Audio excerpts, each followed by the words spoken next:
Only this evening from Fairview High School, where your Hickman County Bulldogs are playing the Yellow Jackets of Fairview. The game is just underway with 6:40 to go in the first quarter. The Lady Dogs already lead at 2-0.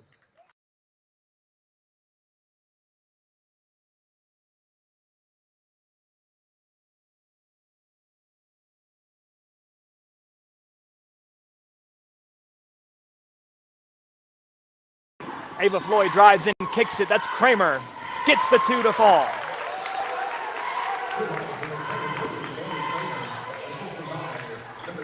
Hickman County taking an early 4-0 start. Fairview moving it down in a hurry, driving in off the glass. That won't go. Fighting for the rebound. Still loose. And that'll be a jump ball. So do we want to?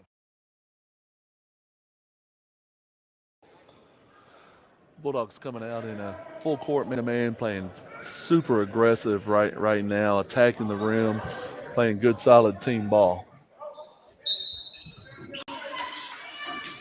These Hickman County Lady Dogs, who had a pretty good showing in the Thanksgiving tournament, made it to the championship, but unfortunately, senior Haley Gordon was injured, rather concussed, I should say. Of course, concussions are very serious, Ron, and of course, the Lady Dogs without her tonight, but we hope to get her back soon.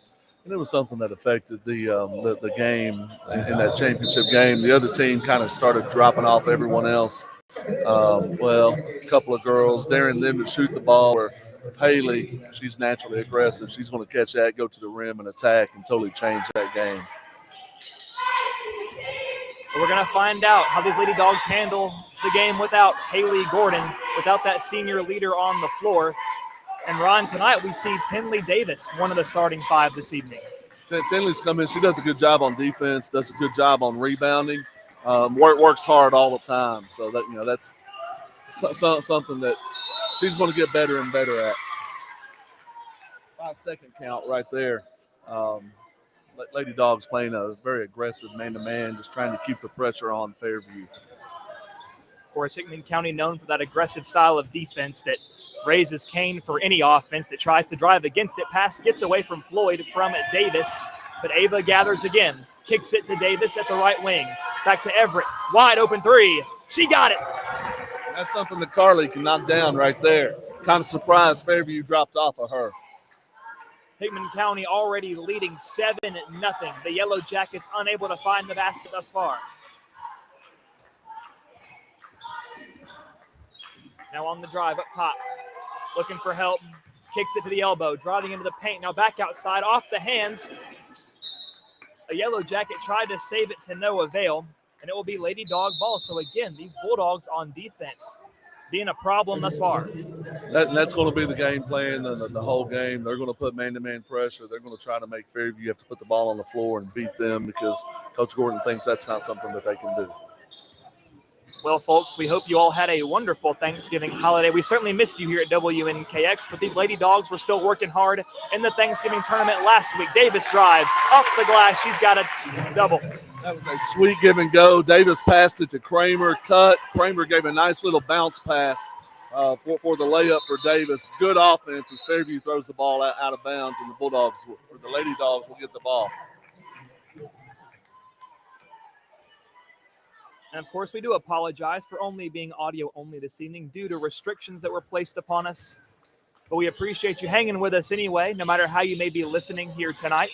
Floyd on the drive again. It gives to Davis. Quick pass. Now it's Everett again, an open look. This one rolls out. A pretty good-looking shot, though. Rebounded by Davis, and she's fouled. Tinley's working hard on the glass right now. That's something that she's really improved in her game. From middle school. She's battling as Josie Hassel comes in and gives Bailey Kramer a break. And we haven't seen just a ton of Josie Hassel this season, but in the absence of Gordon, when you need substitutions, anybody's number can be called. Hassel, of course, a great athlete in her own right. Basketball player and softball player as well. Davis with the shot, no good. Rebounded by the Yellow Jackets. That was number 20, Lila Varda. Spin move, driving down the floor. It's Warren. Warren gives back to Varden. Now pass to the right side. Off the glass, and Fairview is on the board. Late rotation right there. Hassel kind of crept up and they threw over her, giving Fairview the layup. So with just over 3.5 minutes to play in the first quarter, Ava Floyd secures the and one. So that'll send number 20 to the free throw line. Dogs lead 11-2 with 3:36 to play in the first quarter. This Lady Dogs team has been attacking fast and furious. And now, Ron, I want you to talk a little bit about what we saw from this Lady Dog team last week in the Thanksgiving tournament. So they, it was kind of what we've seen before. They played really good ball, kind of streaky at times. They would jump out to a lead and then let a team back into it. The community game was almost identical to the one that was home. They jumped out to a big, 17-18-0 lead, ended up winning by 2 or 4 points. So the consistency is what Coach Gordon's wanting to see, playing 4 quarters nonstop. And again, the Dogs off to a hot start. Driving in is Chilton looking for help, finds Floyd. Tough jumper. She gets it to fall.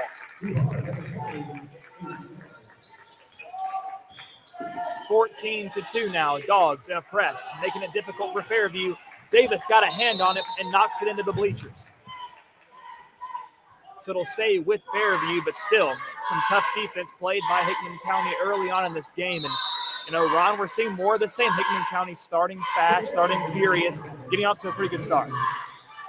And Coach Gordon's subbing a little bit more today, knowing that he's wanting to keep the pressure up the entire game.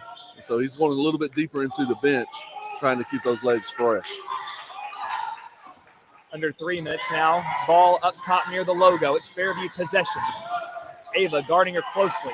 Warren tries to get around and goes around the wall to the right corner. And I believe they do get the 5-second call. Yeah, it was about 7 seconds, actually. She dribbled from the right side of the floor all the way to the left side, back to the right side, and to the corner. So all the same, Hickman County back in control. Zoe Chilton with the rock up top. Dribbles right. Being pressured and looking for help. Finds Ava. Pulls up from the right wing. Off target, no good. Rebounded by the Yellow Jackets. That was number 30, Cassidy Walker, on the board. Quick pass, right side. Goes underneath and it is cut off and knocked out of bounds by Puckett. Lady Dogs are flying and scrambling, trying to challenge every pass. As evidenced right there by Rachel. Now, Yellow Jacket ball left wing. Pull, deep three, contested, and she banks it in. We'll give up that shot. It is Fairview's second bucket of the game. They still trail 5-14 with 2 minutes and change left. That's a corner two, too strong, no good. And now a three from Floyd, and she knocks it down. Good offensive rebound by Puckett. And threes are best off offensive rebounds because you're squared up. It comes from inside out. Ava was squared up, nothing but net. And again, Hickman pressuring, and a timeout called by Fairview before Puckett certainly would have had a turnover. It was going to be a turnover right there. It was a good timeout by Isaac. And I want to talk about Coach Isaac real quick of Fairview. We're stepping into the head coaching role this year, and he's always festive. I know those of you that can't see right now, but he is wearing a suit. I believe that's Christmas lights on the suit. It is a Christmas light suit. It's very bright. And we can see it from up here, but you got to respect the festivity. If I had one of those, I'd be wearing it too. So Isaac's a good guy. He knows basketball. He's been around the game all of his life. He's played. And so he's got some work to do with them. They're kind of in a rebuilding mode right now, but he's working hard with them and getting them better day by day. And I think that's to be expected with new coaches, having new systems to learn and to get used to. But on the Hickman County side, they have really gotten accustomed to Coach Gavin Gordon and his squad, who did welcome a new assistant coach this year, Kinsley Spears, who does have some basketball experience. She played in high school. Also, KJ Smith still on staff, as well as Ben Bentley. So Coach Gordon has built a good, trustworthy team down there. Well, and as a head coach, you really appreciate it when you have a staff of 3 or 4 people who understand the game. Because while you're coaching, they can talk to the players on the bench, and it helps the team chemistry out so much more. So out of the timeout, Fairview with the ball. Hassel and Puckett crashing. Knocked the ball loose. Hassel's got it, flicks it to Puckett, but knocked loose by Anna Davidson, but I believe they'll get Davidson of Fairview with the foul, and it'll stay with the Lady Dogs. She kind of went through Puckett trying to get to the ball there. So a valiant effort, all for naught. Now in the corner, from three, too strong. Goes up for the board is Hassel, contested, and they'll say it goes off the hands of Josie Hassel.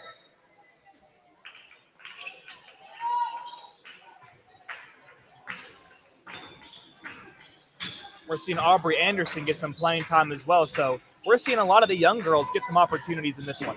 And they're really trying. He's keeping that pressure up, and that's going to give these younger girls an opportunity to come out and take advantage and show what they can do. If you haven't been getting playing time and you're getting some now, this is your chance to say, hey, Coach, I deserve a little bit more. And we know Coach Gordon has said over and over how much confidence he has in any of those girls to go out there and execute the game plan. And we're seeing that here tonight. Inbounded, it's Fairview. Now on the drive, it's Hammond looking for help, kicks it out to Davidson, loose ball. Fairview comes up with it. Now a three from the right wing, another bank shot attempt, too strong, no good. Rebounded by Rachel Puckett. Now the Lady Dogs on the attack yet again. Hickman leads 17-5 with less than a minute to go in the first quarter. Anderson being guarded closely by Davidson. Hands to Puckett, goes up top. Everett, good look from three, hits off the back rim, kicks up, and rebounded by the Lady Dogs. Now Puckett had it knocked loose, but they'll say it was out off of Rachel last, so it'll be a Fairview possession. Dribbled a little high with that and got loose with it. So 41.6 seconds left to go. Once again, we appreciate you all for tuning in here tonight on WNKX for this rare audio-only broadcast. Inbounded, not handled very well. Fairview is looking a little shaky thus far. Right there. Anderson playing great defense. Everett there as well to secure the trap, and Hickman County forces the jump ball.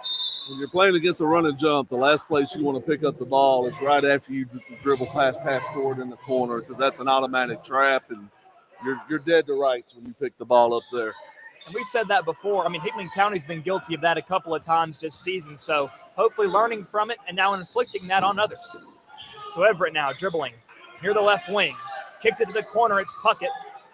Goes up top to Hassel. Hassel, nice pass to Kramer off the glass, and that's an easy two for the Lady Dogs. That was a nice setup by Josie right there. She took a dribble to her right, passed back to her left. Perfect spot for Bailey to catch and finish. So 10 seconds left. Now 5, tipped by Hassel. Fairview recovers the loose ball. 3 seconds, still loose. Fairview again puts up a miracle last shot, and wow, the prayer was answered as they'll secure a tough and unlikely 2 points to end the first quarter. That was actually really good defense by the Lady Dogs. They got 2 tips. Ball was loose on the floor. They just kind of threw it down. Girl threw it up over 2 defenders, and it went in. So 1 quarter has come and gone here from Williamson County. Your Hickman County Bulldogs are on the road playing the Fairview Yellow Jackets. The Lady Dogs currently lead 19-7, but as we've seen this year, Ron, a lot of ball game left, and Hickman County trying to figure out how to play consistent 4-quarter basketball. And I think just looking at Fairview's ball handlers, they're not the teams that we have played so far. They're not a community. They're not a CA. We're going to keep this pressure up, and as long as we don't get in foul trouble, as long as we don't make stupid mistakes, this should, of course, if they bank in a 3 and throw up something like that right there consistently, then it might. But 5 of their points have come off of a bank 3 and a last-second prayer. But 2 miracles in 1 quarter isn't too bad. But if you're Fairview, you're looking for a more sound way to score points, of course, because Hickman County, very stout team defensively, offensively, and it's going to take more for these Yellow Jackets to claw back into this one. They're going to have to be able to execute, get some backdoor cuts, make us pay for putting too much pressure out front. And if you're the Lady Dogs, you just keep pressuring. That's going to be what's going to help make them win this evening. And if you're Coach Gordon, there's no real reason to overthink what you're doing right now. I mean, they say if it's not broke, don't fix it. Prime example right here. So Fairview will start the second quarter with possession. Inbounded, Davis got a hand on it, jumping into the passing lane. it'll stay with Fairview, but Hickman County already scrappy right out of the gate. Starters are back in. Everybody rotated in that first quarter, so I think he's got a system that he's going to rotate in and keep that pressure, keep legs fresh. And really, it didn't seem like much difference in the teams rotated in and out. Of course, the starters, you have some more sound scorers, I should say. But Hickman County kept the pressure up no matter who was on the floor. Now Davis driving, kicks out to Everett, thought about shooting, gives to Chilton. Another pump fake. Floyd with the corner three. Rolls out, unlucky, but Kramer goes up and gets the board and put back, no good. Still with the Dogs. Everett with it. Gives to Floyd at the left elbow. Kicks it. Everett, deep three from downtown. Comes up short. Loose ball. Still rolling. Picked up by Everett. And Hickman County back in possession. This has been a chaotic start to the second quarter. Avis three went in and out. It was down as Tinley Davis shoots a three. Long rebound. Fairview rebounds. Now Fairview on the drive. Davis the last one there for the stop. And a little short two attempt right there. I don't know if I'd quite call that a layup. But now Hickman County back on the offensive again. Bounce pass inside to Kramer. Dribbles in, kicks it. Wide open Zoe Chilton, and she makes them pay with three. So those are the threes we want. The ball goes inside to the post. They drop down. We kick it out. Those are the threes we're going to hit consistently. It's Bailey Kramer with a nice block on the other end. So Bailey Kramer really doing it all from inside the paint. When she had the ball offensively, she brought a lot of defenders in there, which left Chilton wide open. Ava Floyd drives in with a big time two there. We're going to have to talk a little faster. The pace of this game has picked up. As Fairview dribbles down, shooting a layup on the other end now. And that was a great two-point shot there by Fairview. And you're absolutely right. I mean, usually the cameras can do a little bit of the talking for us, but right now we are having to keep pace with a very fast ball game. The first, we're at 6:13 left right now in the second quarter. 24-9 is your score. And the first minute 47 has been frenetic. And I think it's something Coach Gordon's okay with, because as I'm watching Fairview walk off, they're gassed right now. What he's not okay with is the rotation right there on that trap right there. We ended up giving up. We've given up a couple of layups. They missed one. They hit one because our backside rotation is not sprinting back to the goal and stopping that. So that's what he's talking about to them right now. And, even in the absence of Haley Gordon, looking at the Fairview bench, Hickman County is still a deeper roster than Fairview is. And that's something Coach Gordon is appreciative of, because the first couple of years that he coached, those numbers were really, really down. Now we've got girls. I was happy to see Lux Wolf is on the bench now. She's decided to play basketball. Aubrey, you're getting bigger classes, and that just makes coaching a whole lot easier. And Chilton out of the timeout, thought about another three. Kramer the long two, off the rim, no good. Tough rebound by Davis, and she draws the foul. Tinley is becoming a beast on the boards. Right there, the girl from Fairview tried to hold her arm down, and Tinley went up through it and snatched it one-handed. Great rebound right there. Tinley, who was a valuable part of the Dogs team last year, even more so this year. The three-point attempt by Ava Floyd, no good. Loose ball, and I believe they'll call the jump. And Tinley's back in there grabbing the jump ball right there.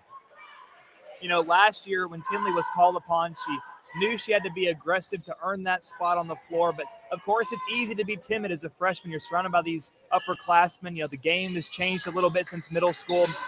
So Tinley really showing how much she has developed since her freshman year. And a lot of times that growth is, it's easy to be aggressive on defense and on rebounding.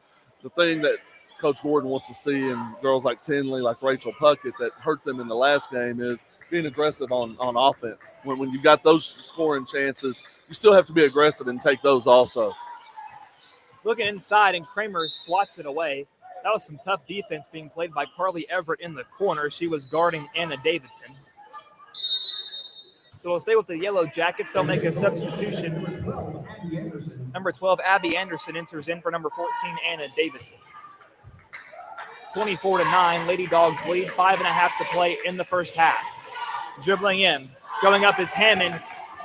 Not going to find it. Now Hickman County driving. It's Davis inside. Gives to Floyd outside the perimeter. From the left elbow, tough two, won't go. Rebounded by Fairview.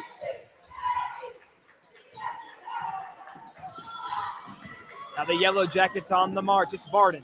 Long two, well short. Kramer with an easy rebound.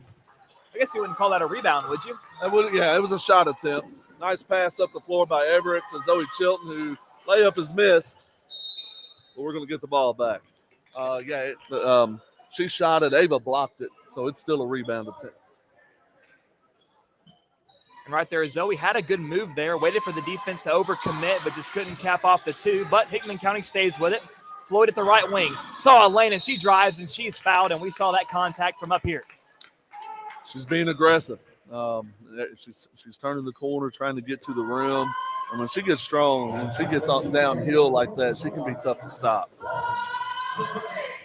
So that'll send Ava to the free throw line, and she can't get the first one to fall.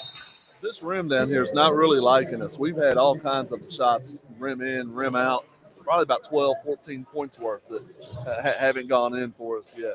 I was just about to say, these Lady Dogs shots are looking pretty good. Yeah. It's not getting any help at all, and Ava knocks down the second free throw. 25-9 now, Hickman leads. Fairview down the floor, trying to get something going. That's the backside rotation that time. Should have had a steal, but we tipped it out of bounds. Zoe Chilton was there. Really, there were 4 Lady Dogs that probably could have come up with that ball, but tips out of bounds. Unlucky there for Hickman County. It will stay with Fairview.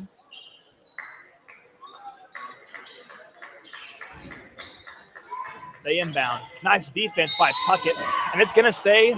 No, it'll go to Hickman County. Yeah, it went off the Fairview's girl knee. They tried to get a back cut on it, and the pass went off her knee. So Floyd up the floor. 4.5 to play in the first half. It's Puckett up top. Gives to Kramer inside. Back to Puckett from 3. Won't go too strong. Everett trying to rip it away and has it stolen away by Bella Orange.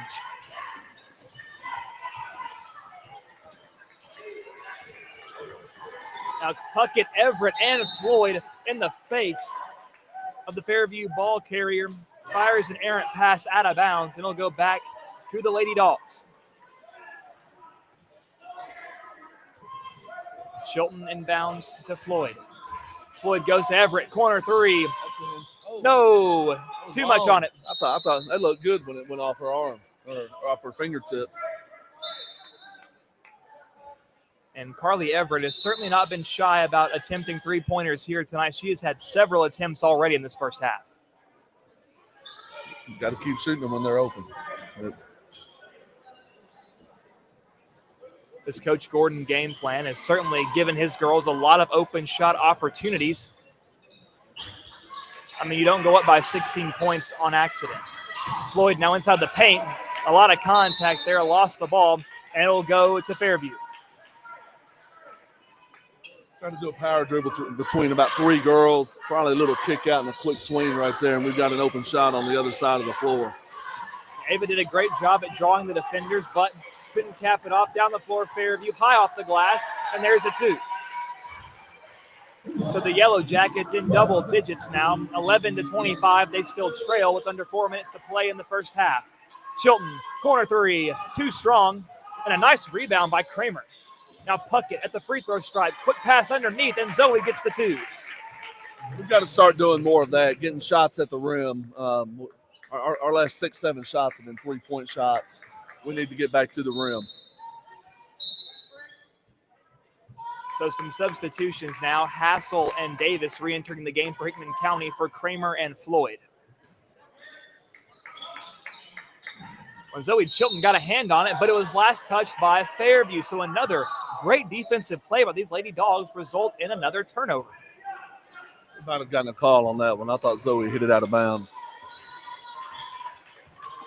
Everett up top. Dribbles in left-handed. Steps through. Nice little layup there by Carly Everett. Again, back attacking the rim. Oh, my goodness. She rears back. Hail Mary. And it's knocked away by Josie Hassel. Still somehow Fairview comes up with it. Hand on it. Fairview still has possession after the Lady Dogs have got hands on it. 3-point attempted by Fairview. Won't go. Rebounded by Chilton, and she is fouled. Good rebound there by Zoe. Yeah, that pass there, pretty impressive. That was an arm. I'd say that's a softball player probably. Very Elisha Puckett-esque. I know we saw that a few times in his playing days. Yeah, I'm not quite sure where she was going with it because it was closer to our girl than theirs, but they ended up with it, so it worked out for them. Another miracle, perhaps, for Fairview that's been given to them. Now Davis gives to Everett, left wing. Hickman County on the drive. Now Hassel over to Puckett. Dribbles left, hands it to Everett at the left wing. Hassel cross there.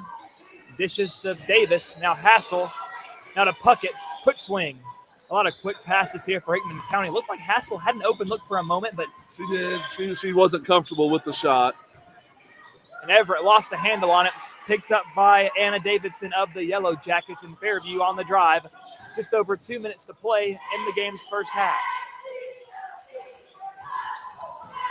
Davidson goes over to the right wing, finds Orange. Guarded closely by Puckett, wants to drive to the baseline. Looking for some help, nobody there. And the referee says she stepped out of bounds. Hickman County ball. So again, great defense there by Puckett. She ran out of real estate right there. Kept waiting for a teammate to slide down on the baseline, and nobody did. And it's looking like Fairview is not on the same page really tonight. We've seen a lot of loose dribbles by Fairview. Not a lot of coordination thus far. Anderson pulls from three. Can't find it. And Davis forcing the jump ball. Again. Battling for that rebound.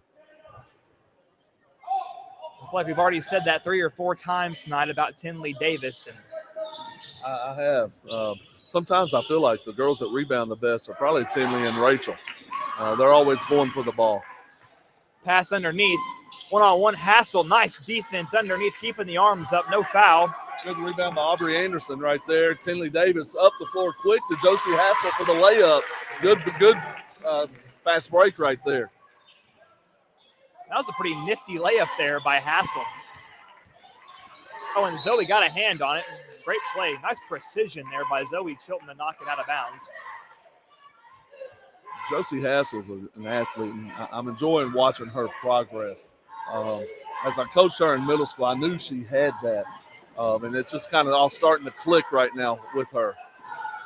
And Anderson, how about that physical play to get a turnover? Knocked out of bounds, and it'll stay with the Lady Dogs. Davidson there got a hand on it, knocked it away from Anderson, but right next to the scorer's table, easy decision there. Anderson inbounds to Floyd. Ava past the logo, quick swing to Puckett. Nice bounce pass to Anderson, but has it ripped away, and Anderson, wow, she hit the floor hard trying to rip that ball away. That bounce pass was actually behind Aubrey, which led to them being able to tie that up. That was probably a bounce pass she wanted to hold on to because they had help side underneath. So Anderson popped back up pretty quickly after taking that fall. These Lady Dogs are a tough team, to say the least. Down the floor, nice pass, hitting her in stride. Tries to find somebody in the paint, but nothing there. It flies out of bounds. Another Fairview turnover, Bulldog ball. Under a minute to play now in the first half. Hickman County 31, Fairview 11.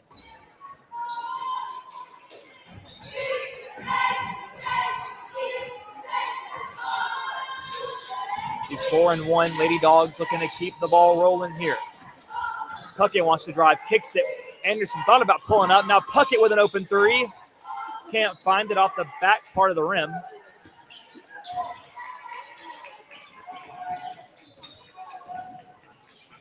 Fairview in possession.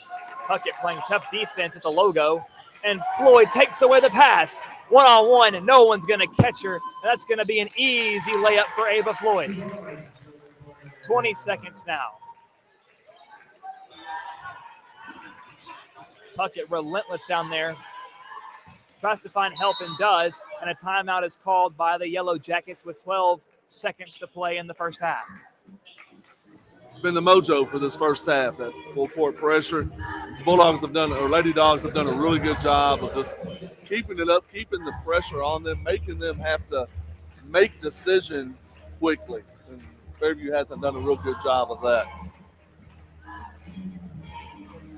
So Fairview looking to find just some kind of momentum going into the half. And I'm sure they'll take this final 12 seconds to drop a play, get something in the basket, just to see something on the board. Well, he used that timeout to save a 10-second count. because Fairview was getting close to that 10-second count, and he wanted a possession here to try to get a shot, try to get something off, and just not let us have another shot at the goal too. When Hickman County is forcing Fairview into a lot of long, shaky passes. But now down the floor, passes behind. Hassel comes up with it. And Puckett, no, loose ball. Still loose, 5 seconds to go. Out of bounds. And a walk will be called on Hassel. And the clock expired here, but they'll put some time back on, 4 seconds. Yeah, I think they forgot to turn the clock off. Accidentally hit it something. So it will be Fairview ball. They'll be inbounding it on their offensive side of the court. Try to get the ball inside real quick here. Ball inside. Nice tip by Puckett. Out of bounds quickly, though, so that will still save 2.9 seconds for Fairview to get a bucket.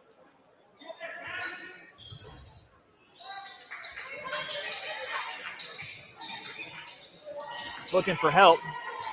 Time expiring. Gets it inbounds. Stepped out of bounds. She steps on the line with 1.6 to go. Lucky not to get the 5-second call there.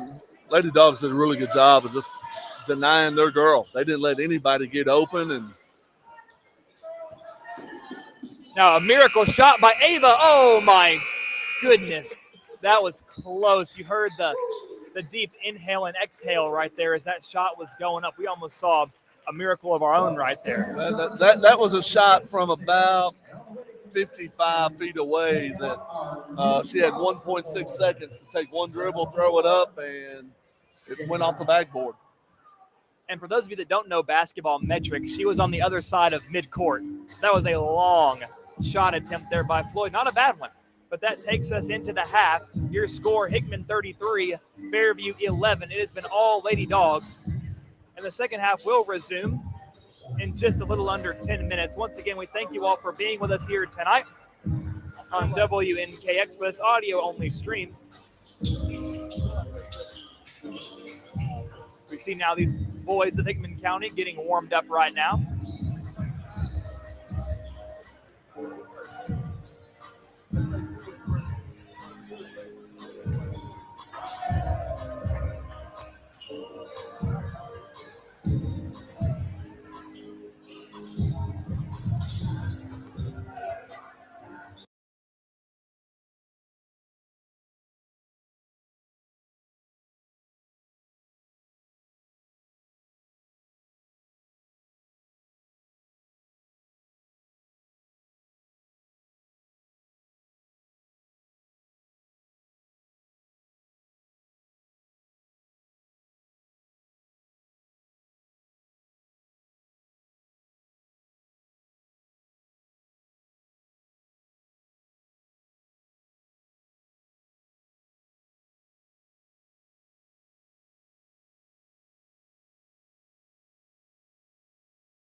So we are just under 8 minutes to go until we're back with the second half. And while we have this little break here, Ron, what did Thanksgiving look like for you last week?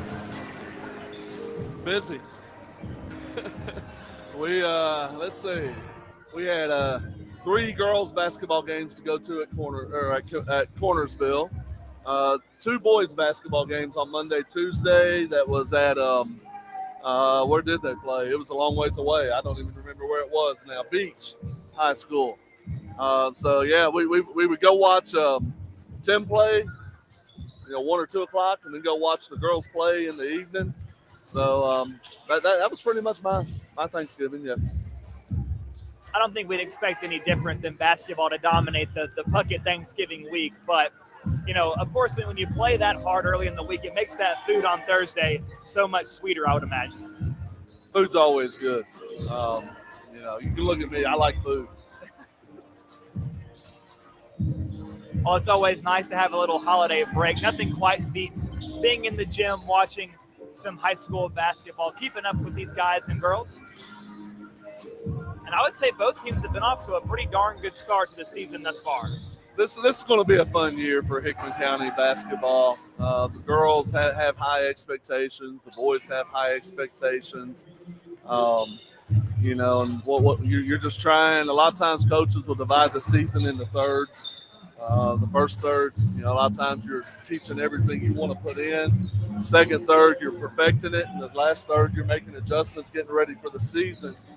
I would say Coach Dawson and Coach Gordon have the luxury this year of having enough experience. At this first third, they're not having to spend as much time teaching. And they're just going out trying to play hard and execute. Yeah, absolutely. And especially we see that from the boys. Now, the girls, there have certainly been some freshmen this year that have been incorporated into the game plan. There's probably been a bit of a learning curve there. But with the boys, most of the guys we see on the floor are sophomores, juniors, seniors, guys that have kind of gotten accustomed to Coach Dawson's game plan. We've also seen new faces in Hickman County, or the boys' side rather, with Major Qualls coming back, Carter Goodwin, and then some freshmen, of course, a part of this new class. But for the most part, I think both teams know who they are. I think they know their identity as a basketball team. And tonight, we're seeing the girls. They're embracing exactly who they are against Fairview with their aggressive, full-court style of play that doesn't seem to stop. And that's when they're moving the ball on offense. There's been several possessions where they've moved the ball really quick, really fast, gotten some back cuts out of it. That's when, to me, they're at their best. There's going to be some teams we can play this year that we can put full court pressure on. There's going to be other teams that we're not going to be able to put as much full court pressure on because they're going to have better guards. But this style is still what Coach Gordon wants them to be accustomed to, wants them to get better at. Because when we're playing our best, this is our style. And you look at the scoreboard right now. I mean, Hickman County, the Lady Dogs are leading 33-11 at the half. But it's really hard to point out one player that's been the difference maker for Hickman County. It seems like they've all been playing really good team basketball, making good passes, taking the open looks, not forcing anything. And it's been working for them so far. For you to have a truly good basketball team, there's not going to be a person that stands out. And, a lot of people will always look at the leading scorer as being the best player. To have a good basketball team, you've got to have girls that want to play defense. You've got to have girls that want to dive on the floor. You got to have girls that want to rebound. And you got to take care of all of those jobs. You got to handle the ball. You can't make turnovers. You got to hit free throws. And if you've got a team that takes care of all of those jobs, then you're going to be pretty good. And it doesn't matter who takes care of it. You just got to have 5, 6, 7 girls that are willing to do what's best for the team. We talked about this earlier, but I think it's the fact that any one of those girls can take care of it is what makes this team so dangerous. You've got multiple ball handlers on the floor. One of the biggest things to me that is a big concern going into when you're playing better teams is rebounding. You saw against CA and some games like that where other teams getting offensive rebounds kind of hurt us. And so that's probably, to me, the biggest area that we have to get better at in order to really become that championship-type team. And last year, we were watching these Hickman County Lady Dogs. Of course, Ava Floyd in her first year made a huge impact. But other than Ava, we really saw Chloe Warren, the senior, was the one that really would have that first step move that would drive in using her speed. And we were wondering who would be the one that could kind of fill that void that she left in that department, being aggressive, driving to the basket. But it seems like any one of these girls. Sorry, I almost got Major Claus just trying to dunk where he was going between his legs there. I totally lost what you were saying. But understandable. We know you guys cannot see what's going on right now here at Fairview, but the guys are doing their warm-up during the half of the girls' game. But thinking about the Hickman County Lady Dogs, last year, of course, Ava Floyd came onto the scene, and she was one that would really drive inside. But we also know Chloe Warren did that as well. And since she graduated last year, we were wondering who would be somebody besides Ava that could drive into the paint the way that Chloe did last year? And it seems like these girls, I mean, any of them could fill in that void. I mean, we've seen Carly Everett really play aggressive this year. Last year, we saw her primarily from beyond the three-point line, but this year she has not been afraid to drive in as well, and that's been opening up some shots for other girls as well. So she's been critical in that part of the game, I believe. And that's also something that we're missing Haley Gordon tonight, but Haley's good at attacking the rim also. You know, it's a team effort. They're playing good team ball right now. And we're going to be back with second half basketball in about 90 seconds time.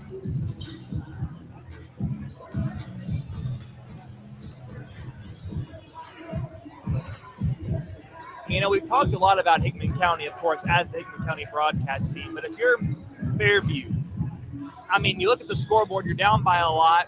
You feel sort of outmatched. How do you get back into this game if you're the Yellow Jackets?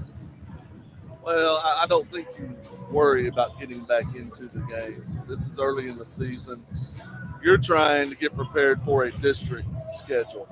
So Coach Edmondson is talking to his girls about doing things the right way, being able to handle the ball, handle the press, get the ball up the floor, get shots. If you really at this point, if you worry about trying to get into the game, you're going to make it 10 times worse. You've got to really focus on doing things right.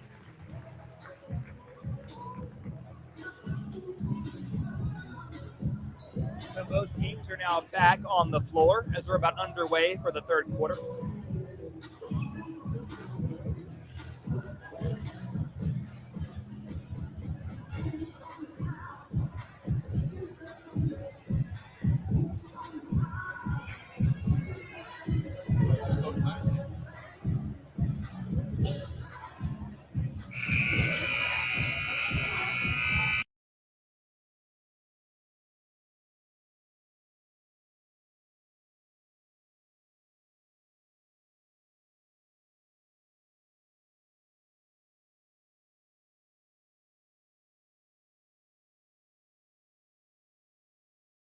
And we are back underway here from Williamson County at Fairview High School. Hickman County will start off with the ball.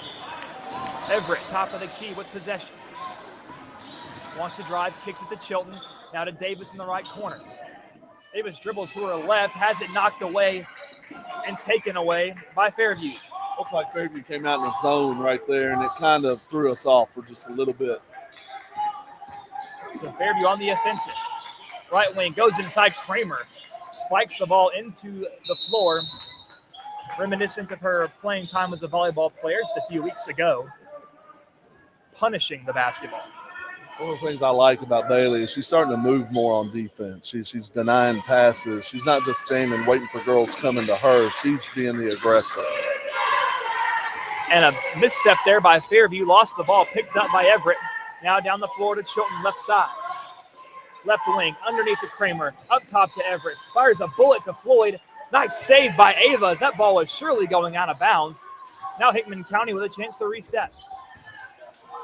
Now Chilton, left wing, had an open look, doesn't take it. Davis, Everett. Needs to shoot that. Bounce pass underneath the Kramer, but it'll go off of Davidson. It'll stay with the Lady Dogs. Sometimes when you're focusing on ball movement, you can move the ball too much and pass up wide open shots. Right there, Zoe Chilton definitely passed up an open look, but Hickman County stays with possession. Floyd, left corner, dribbles in baseline, goes to Kramer in the paint. The two won't go. Rebounded by the Dogs. Floyd has it. Corner three. No good, too strong. Bit of friendly fire there. It looked like Davis and Chilton collided on the rebound attempt, and it will go to Fairview. Down the floor across the logo. Everett staying with her. Hip to hip. Now they square up. Bounce pass at the left elbow. Looking for help. And it's knocked away by Davis. Loose ball secured by Walker. So a nice recovery there by Fairview, and they'll reset up top. It's Warren. And taken away by Floyd. On the drive, 2-on-1. Now 1-on-1. She just blows past them off the glass and gets the two. Chilton was able to knock that ball away. Chilton's girl attacked her. She poked it away. Ava picked it up and went in for the layup. So Hickman County with the first bucket of the second half, 35-11 your score. Lady Dogs up front.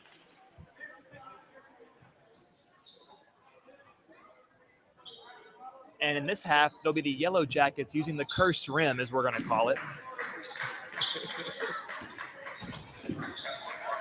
Bounce pass. A risky pass. Chilton almost with the takeaway.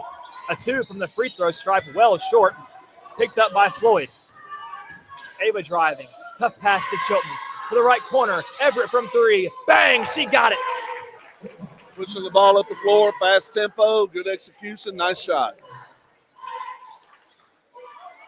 Everett so fearless from beyond the three-point line. Davis with a takeaway to Everett. That's an easy 2 for the Lady Dogs, and a timeout is called by Fairview.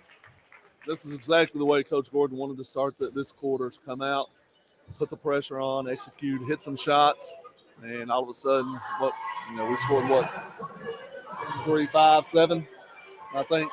Somewhere in that ballpark. It's a 7-0 run in the first 2.5 minutes is nice. Well, and if you remember, that's how this game started back in the first quarter. Hickman County scored, 9 or 11 points until Fairview finally broke the score column. So Hickman County keeping these starts of halves consistent, to say the least. I don't know if we've updated the score, but it's 40-11 right now.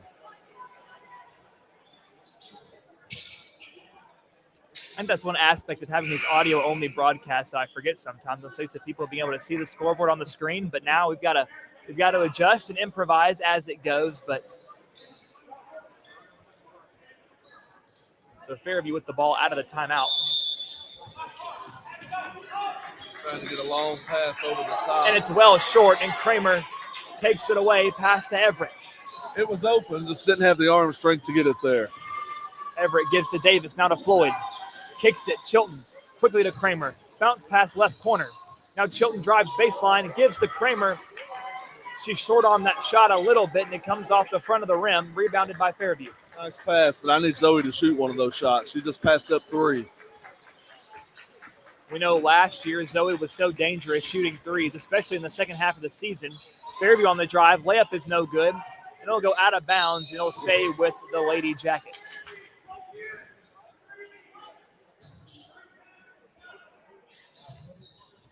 Davidson to throw it in. Finds Warren. Dribbles slowly right, guarded closely by Davis. Screen set by Davidson. That'll be an illegal screen on Davidson. Looked like a football block is what that looked like. And she'd have probably gotten a 10-yard penalty for holding on that too. Hey, basketball can certainly be a physical game in its own right. We saw that right there. Everett floats it. Kramer wide open. Look for Chilton. Unlucky there as it rattles out, and a foul will be called against Everett. That's a shot Zoe's always got to shoot that. They're really sagging off of her right now, giving her that shot. That's a shot she can knock down. So Zoe's got to keep shooting those shots. Well, as we've said, Chilton, very dangerous three-point shooter whenever she gets warmed up, but hasn't really taken the chance to warm herself up yet, passing up on several shots already. Lady Dogs staying with the full court man. Fairview's trying to get it across the midcourt stripe, and they do. Warren dribbles left, met by Davis near the logo. Looking for help, can't find it, and finally finds somebody. Looking for Bella Orange, and Everett tried to rip the ball away, but she's called for a foul. Third, I think. That's her second. Lady Dogs subbing in Puckett and Hassel coming in for Everett and Kramer. Davidson to throw it in. Goes towards Hassel. Finds her. And a nice drive and goes off the glass. And Fairview on the board for the first time this half, courtesy of Abby Hennon. Makes your score Hickman 40, Fairview 13. Under 4 minutes to play in the third quarter. And Fairview is called for the walk.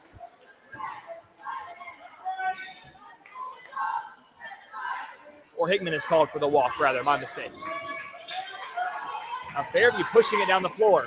Again for him and underneath, met by Hassel. Great defense in the paint. Tough shot. Too strong. Davis with the rebound, trying to rip it out of there. And a jump ball. That's a good job by Tinley. She got pushed over the back on the rebound. Referees letting them get a little aggressive, physical now with the score, not wanting to call the foul. So Lady Dogs are just going to have to be strong.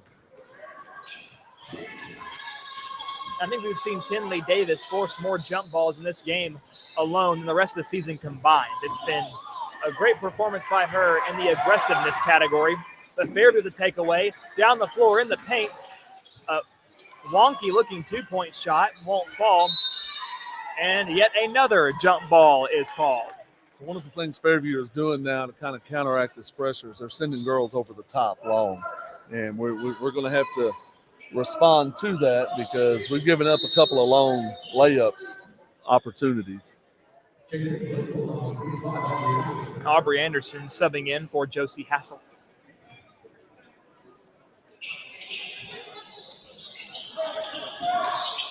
Looking for somebody well guarded.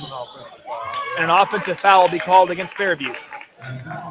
And that was pretty easy to call right there. The Lady Dogs did a good job switching everything. Number 15, she rolled back to the goal, just tried to displace Tinley Davis and pushed her back about 3 feet. Neva gets the inbound. Fairview, a little bit of pressure of their own. Now Puckett lost handle of it, but stays with it. Gets it to Chilton. Now to Floyd. Ava Gibbs. Anderson from 3 won't go. Out of bounds, and it will stay with the Lady Dogs. Good offense right there. Good shot. Way to attack the boards. Throwing it in will be Ava Floyd. And Fairview, a little premature substitution there. They've done that like 2 or 3 times now where they come up late and just walk into the game. The referees aren't real happy with that. I think we heard the official shout just a few moments ago, I didn't blow the whistle. Hold until I blow the whistle. Another deep pass attempt. This one will sail out of bounds, heads up into the Fairview cheerleaders. You know, Ron, something I didn't even notice until just now, they have a lot of cheerleaders. They have about 3 times as many cheerleaders as basketball players. Well, if Fairview ever gets gassed, Coach Isaac may ask them to suit up and come give him a hand. Now Hickman County substitution. Josie Hassel comes in for Tinley Davis. They have 21 cheerleaders and eight players dressed. It does look like they have about 3 girls injured on the bench. So under 3 minutes to play in the third quarter, 2:48. Hickman 40, Fairview 13. Just flicks it off. And now looking for help, and Anderson, like she took a hit in the mouth there.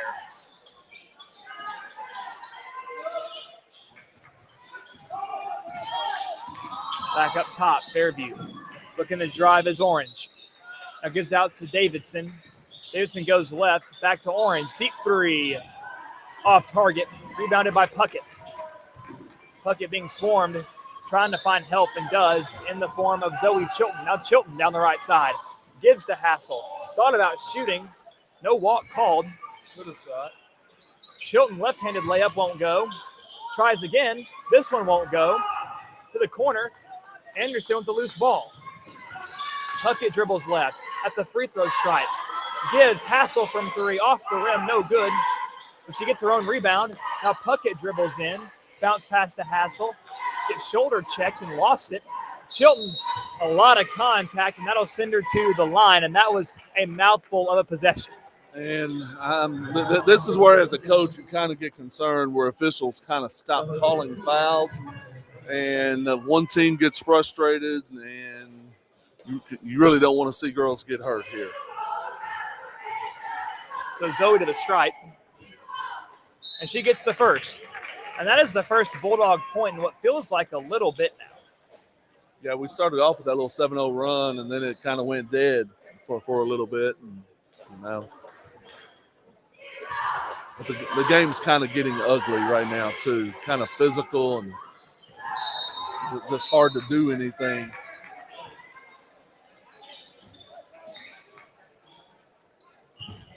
So Zoe Chilton subbing out.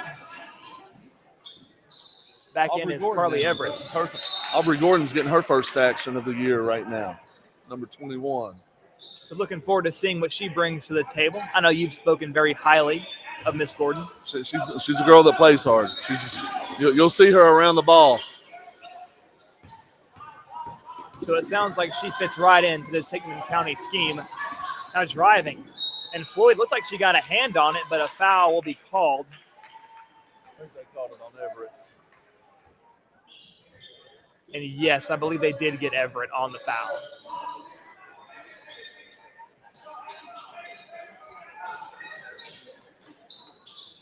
Right wing, 3 attempted. Another bank shot attempt. This one won't find its mark.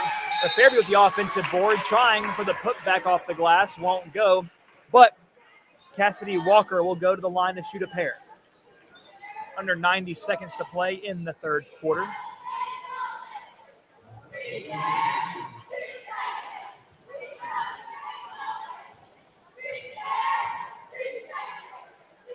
Walker's first free throw, short, no good.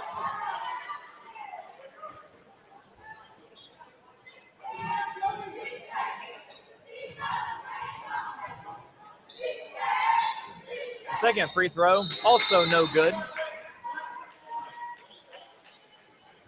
I believe she'll get one more free throw for a lane violation. I think they got Aubrey Gordon on a violation. A little too antsy there for that rebound.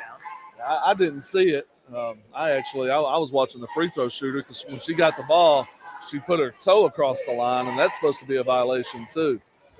That foot can't go across the line anytime you're holding the ball. And she capitalizes off the mulligan and gets that free throw to fall, 14-41. The scoreboard is a palindrome right now, I believe.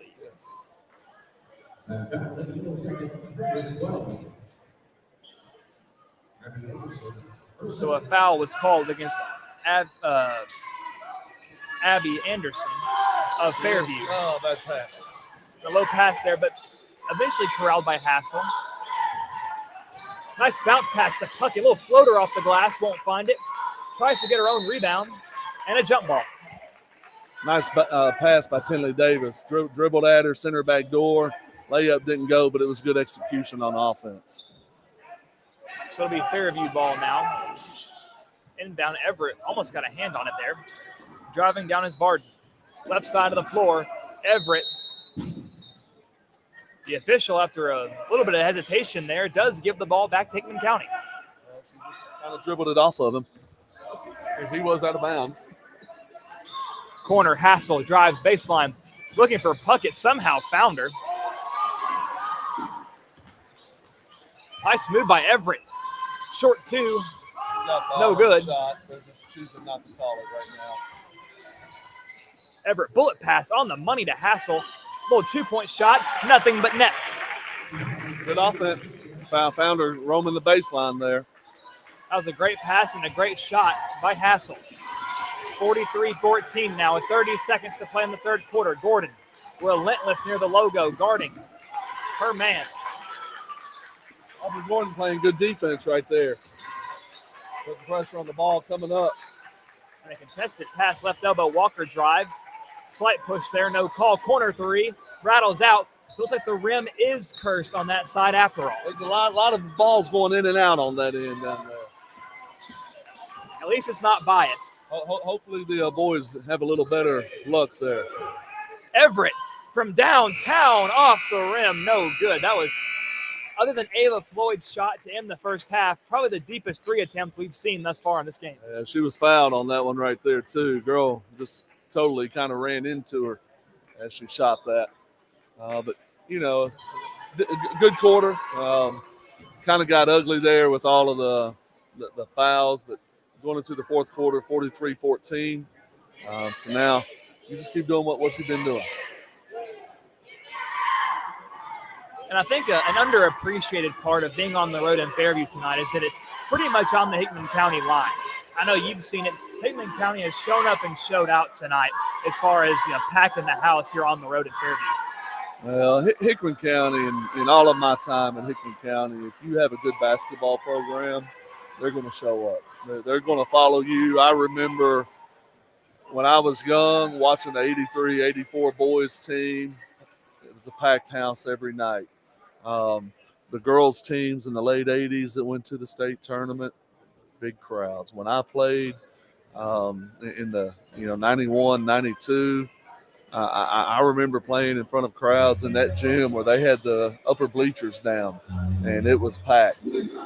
Probably the biggest game I remember watching when the girls went to I don't remember which year it was that they had hosted a sub-state game against Page, standing room only in the place.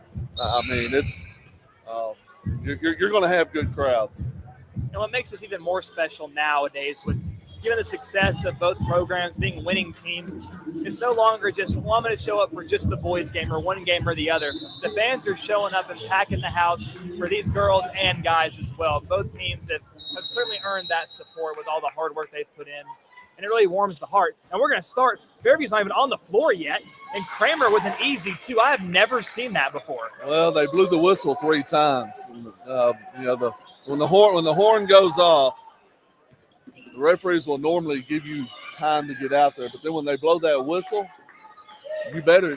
They gave them an extra whistle, and they still weren't out there. So Hickman County scoring an easy bucket with no defense on the floor. As Lux Wolf is getting her first action also. So that means everybody for Hickman County has played at this point.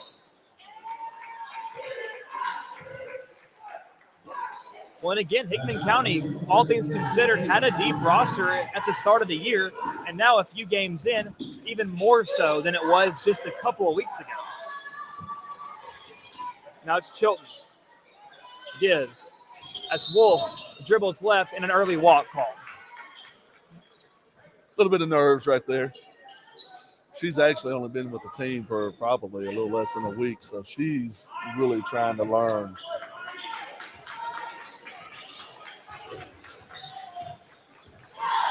Of course, it takes a little bit to get acclimated.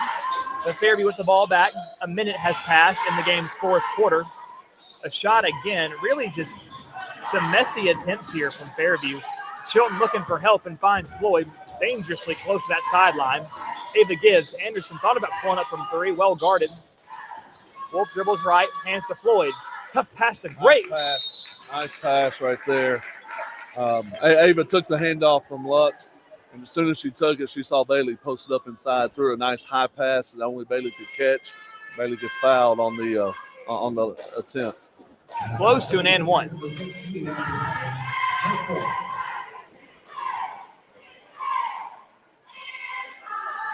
And Kramer knocks down the first free throw.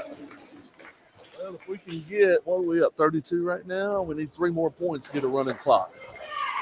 Need to get that 35-point lead. We're at 46-14 right now. There's 47-14. So one more steal, one more layup, and this fourth quarter will go really fast.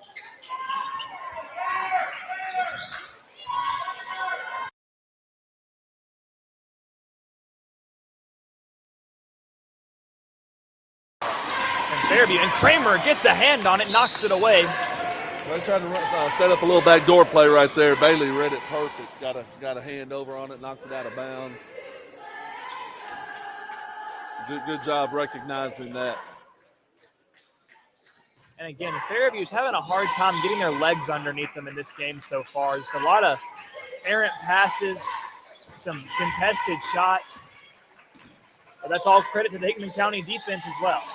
And that pass sails, but a nice job by Davidson to come down with it. Now Fairview in the right corner. It goes back to the wing. Dribbling in and lost it. It was Hammond. Dogs back in control. Pass up to Anderson, back into Bailey, and here's a layup. Oh, we missed it. Looked like Ava might have lost control there as she was driving in. I mean, that was. She did. Kramer got the offensive rebound and then put it back up. Got fouled, so we're going to have 2 free throws to try to go up 35 now.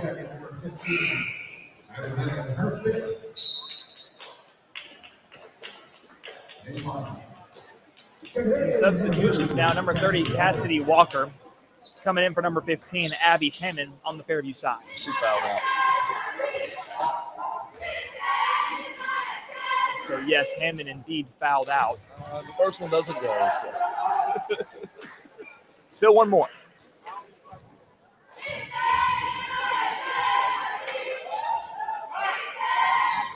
And there's the second. So Kramer goes 1 for 2 that time. Lady Dogs have pulled off the pressure in the fourth quarter. They're waiting for him at half court now. But at half court, all bets are off. And a deep three off the back of the rim. Loose ball. And right there, it was looking like Fairview was backing away from it. Like Hickman County almost, gave them the ball back right there on that loose ball.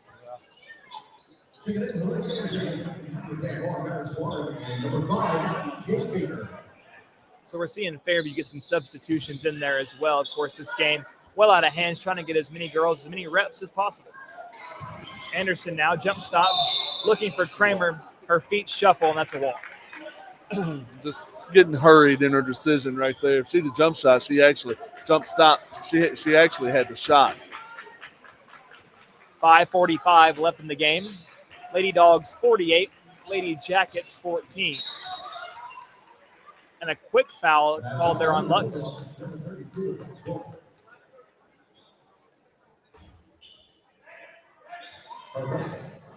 So it seems so far in this second half that sometimes we see some quick fouls, some not so quick. So you never know. That timeout is called by Fairview. They got the pass to an open man, but He's getting nervous about another 5-second call right there. Didn't like what he saw, so he's going to call a timeout and set up something he likes.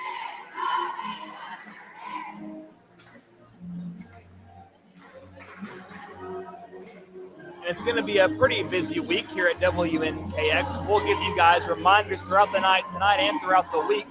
Thursday, the Hickman County Middle School will be playing basketball at the high school. So we'll have another chance to use our fancy new cameras provided to us by Hickman County High School. And for the first time, we're going to be broadcasting a middle school game. We're hoping to, at least, if that goes through. We'll be broadcasting the middle school girls and the middle school guys, both of which who've been having some pretty good seasons. It's been a fun year this year. You know, I know all the teams there. We're getting close to the end of the middle school season. Our district tournament is going to be held at Hickman County Middle School starting on December 13th. So, you know, these final 2-3 games, everybody's looking to try to get some good momentum going for the district tournament. On Thursday, it'll be against East Hickman as well, so a rivalry game there. Of course, the last time those two middle school teams played was at East High School, and they packed the gym. It was incredible. Looking to see that again on Thursday. But now we're out of the timeout. Fairview with the ball, tries the three, no good. Wolf hustling for the board, and she got it and gets it back to Kramer. Now Floyd on the drive. Quick pass to Anderson. Now to Wolf. Pulls up. Oh, just short. Got it. It was online. It's a loose ball heading to the scorer's table. Fairview ball. Shot was online, just didn't go.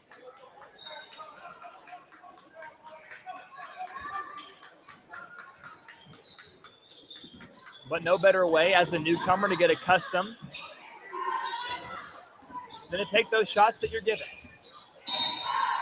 An offensive foul called against Davidson of Fairview, a Bulldog ball. You just can't run over a girl. It's that's a pretty common rule. You know, in football, we celebrate pancake blocks, not as much in basketball. Yeah, that's frowned upon. And that'll be Davidson's third foul of the night. Chilton at the left wing. Nice pass to Kramer. Secures it off the glass and gets the two to go. And now we're at that 35 points. 50-14. So that is fantastic news. So the clock will continue to wind. Hickman County have broken the half-century mark. And a long two attempted. Another bank shot bucket. Oh, a little bit of a lackadaisical inbound there for the Dogs, and Fairview still playing aggressive, even down big. weren't expecting the full court press. He got the ball down quickly. Zoe Chilton to Bailey Kramer for the layup. Kramer has been such an X factor in this game, and looks like we're going to see 4 substitutions here for the Lady Dogs. I imagine they'll probably take everybody out but Anderson. Giving the young girls some playing time. And a foul is called against Everett. Here come the substitutions. And they're leaving Everett. That was kind of an obligatory foul to get the subs in. Everett 4 fouls. Another 3 attempted by Fairview, missed, and Puckett with the board. Rachel looking for help. 2 girls there guarding her. And gets it to Everett. Pass it up. And Everett, a lot of dribbling, wants to drive, and a timeout called by Coach Gordon. And the gymnasium went silent just in time to hear Coach Gordon yell at Everett. He said the same thing I said. Probably a little bit louder, though. A little bit louder than what I said. Carly was a little bit mad right there. They called a foul on her that she didn't think she made, so she was just going to take it to the rim right there. And we talked about standards earlier, that the girls are held to a higher standard, the guys are held to a higher standard. And that right there is an example of that. You're up 52-16 with 3 minutes left, and as a coach, you're still getting on to the girls, trying to make sure they're playing the very best they can, even in a blowout. You want that execution.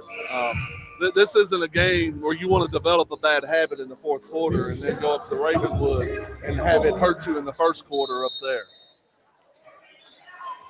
So it'll be Lady Dog ball with just over 3 minutes to play in the game. Everett to Gordon, back to Puckett. Puckett dribbles left. Nice bounce pass to Davis, lost a handle. Nice save, back to Gordon. Now Everett from 3, kicks off the back of the rim, rebounded by the Jackets. Everett tried to force a jump ball or takeaway, lucky not to be called for a foul, and gets the ball knocked loose. And Fairview still stays with it somehow, some way. A bullet pass, heads up. The Fairview cheerleaders almost getting taken out there by a flying object. She was kind of glad the girl tipped it because that was headed toward her head. Reminds me of a couple weeks ago when Aubrey Kistler was in the line of fire in the boys' game. Yeah. You got to be careful. If you're a cheerleader, a fan, coach, scorekeeper, I would certainly hope that a ball doesn't find its way up here. It could, but it would be hard. There might be some problems if that happens. That would be an errant pass or a kicked ball. Or someone really doesn't like us. Yeah. So Puckett at the line.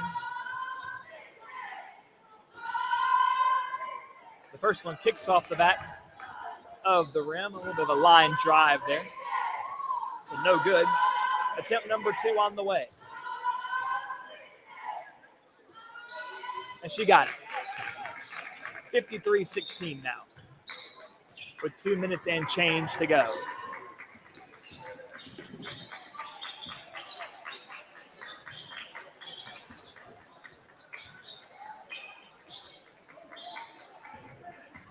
Fairview, nowhere near as urgent as they were earlier. High pass, this time corralled. Inside. Looking for help, goes to the left wing. Now driving in. Up off the glass, well short. No good. Everett with the board on the drive. Goes left. Goes over to Gordon. Now Hassel in the right corner. Back up top to Everett. Everett, a deep 3. Goodness gracious, just off the rim. Loose ball out of bounds. Fairview ball. Under 90 seconds to play now.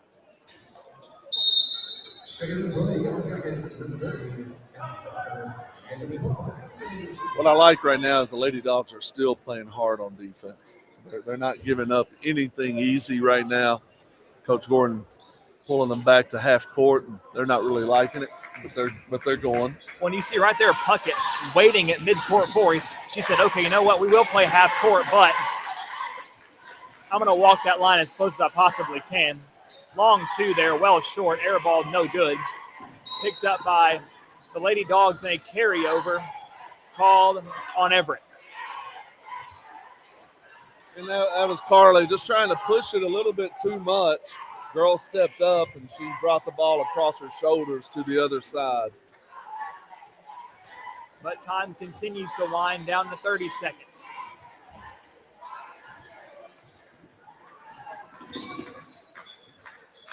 Fairview moving the ball.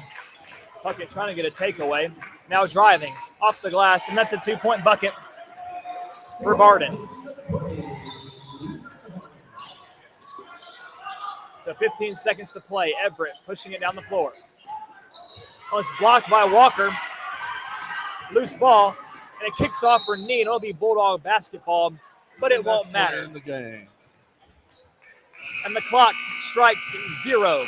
And your final score here from Fairview High School, your Hickman County Lady Dogs 53, Fairview Lady Yellow Jackets 18, and it was domination from the get-go for Hickman County.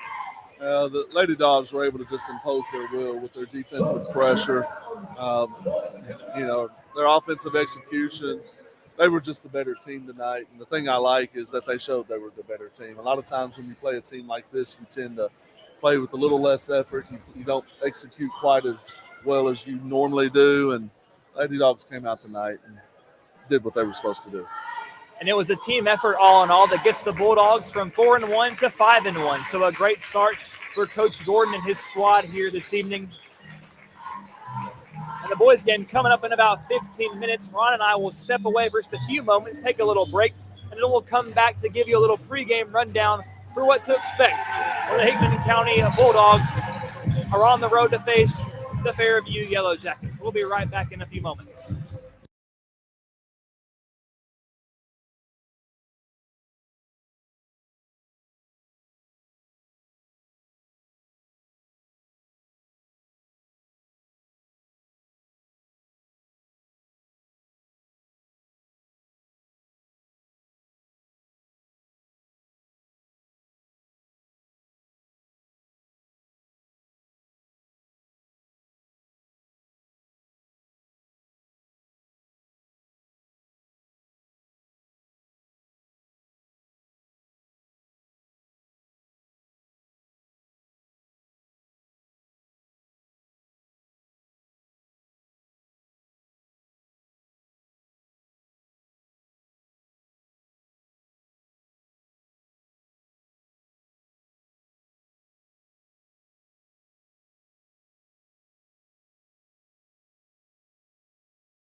And welcome back to WNKX Live Audio only this evening. We are in Williamson County at Fairview High School, where your Hickman County Bulldogs are on the road against the Fairview Yellow Jackets. And we just saw the Lady Bulldogs get a huge blowout victory over the Lady Yellow Jackets. But tonight, it is now time for the boys at Hickman County. They are 3-1 on the year, of course, coached by Chris Dawson. And we saw in the games last week that we weren't able to cover. It was the Beach Thanksgiving Classic. And the Bulldogs split those games. They beat Martin Luther King 68-61, but they suffered a loss to Lawson 52-57. So, Ron, what did you see in those games last week in that Thanksgiving Classic? So, one of the things that the Martin Luther King team I actually thought was probably a little better than the Lawson team. They, at least the way they played against us, they came out, they shot really well. It was an up and down game, back and forth. And then in the fourth quarter, we kind of buckled down on defense and ended up winning by 9 or 10 points. The Lawson game was kind of disappointing to me just because I didn't feel like we played hard. Defensively, I felt like we kind of went through the motions. I can remember 5 or 6 rebounds off of free throws that they shot where we gave up offensive rebounds. And with our size, that shouldn't happen. The Lawson game, and I think Coach Dawson was kind of not happy with the effort. So I'm going to expect them to come out tonight with a little bit more intensity, a little bit more desire in that first and second quarter. With our team, that's one of the big things that they need to have, because we know most of the teams that we play, we're going to be bigger than. We know most of the teams that we play, we're probably going to be more talented than. But what you can't do is you can't let, and especially in the boys basketball, you can't let a team outwork you. And if a team outworks you, then that means you're probably going to get beat. So that's the part of the game that I'd like to see us take a little more serious. And I want to go back to the last game that you and I covered together at Hickman County High School, and that's whenever Columbia Academy came to town. And that was the game that saw probably one of the best first quarters we saw Hickman County play in these last few years. However, the last 3 quarters, not so much. Now, we know basketball is a very emotional game. It can get scrappy on the floor. There can be words exchanged. It can get physical. And last week, we simply saw Hickman knocked out of their mojo in that second quarter and following. There were a few interactions on the floor. The game got chippy. It got physical. And we saw a different Bulldog team the rest of the game. And we know Coach Dawson, even though they won against CA, not very thrilled in the performance. Well, emotions in that game played a big role because, like you said, in the first quarter, that was probably the best Hickman County boys basketball team that I've seen at Hickman County in a long, long time. The way they played, everything was flawless. Their defensive effort was great. They cleaned the boards. They were sharing the ball, passing the ball around. In the second quarter, we got a little bit more selfish. We started shooting shots over 2 people instead of finding the guy that was open. And then there was the altercation that happened at midcourt. And when that happened, I kind of felt like we just went flat at that point. And CA really brought it and punched us in the nose. And we didn't respond to it very well. And then as you get into the fourth quarter, you look around and all of a sudden we're down 4 or 5 points. And then CA, thank goodness, was stupid. They got a technical on a guy blocks the shot, gets called for the foul, and then flexes over Jackson Goodwin. He gets 2 shots on the free throws. We hit 2 technical foul shots, and then Tyler McKinnon gets a layup. And instead of being down 4, we're up 2 all of a sudden. So that's situations that you would expect a senior-led team to handle. But those are situations that we've got to get better at because opposing teams are going to see that, and that's going to be part of their game plan against us, to try to get into our head, to talk a little bit of trash, to try to get you into your emotions and feeling more about yourself than you feel about your team. And that was what happened against CA. What are the odds we see any teams that Hickman County play purposely go down big in the first quarter to try to rally something back later? There's no team that's purposely going to go down big like that because very rarely do you see a recovery like that. That's true. I won't argue that. It almost be respectable to see a team try to play that card. That's like a chess versus checkers moment, but it's a big risk.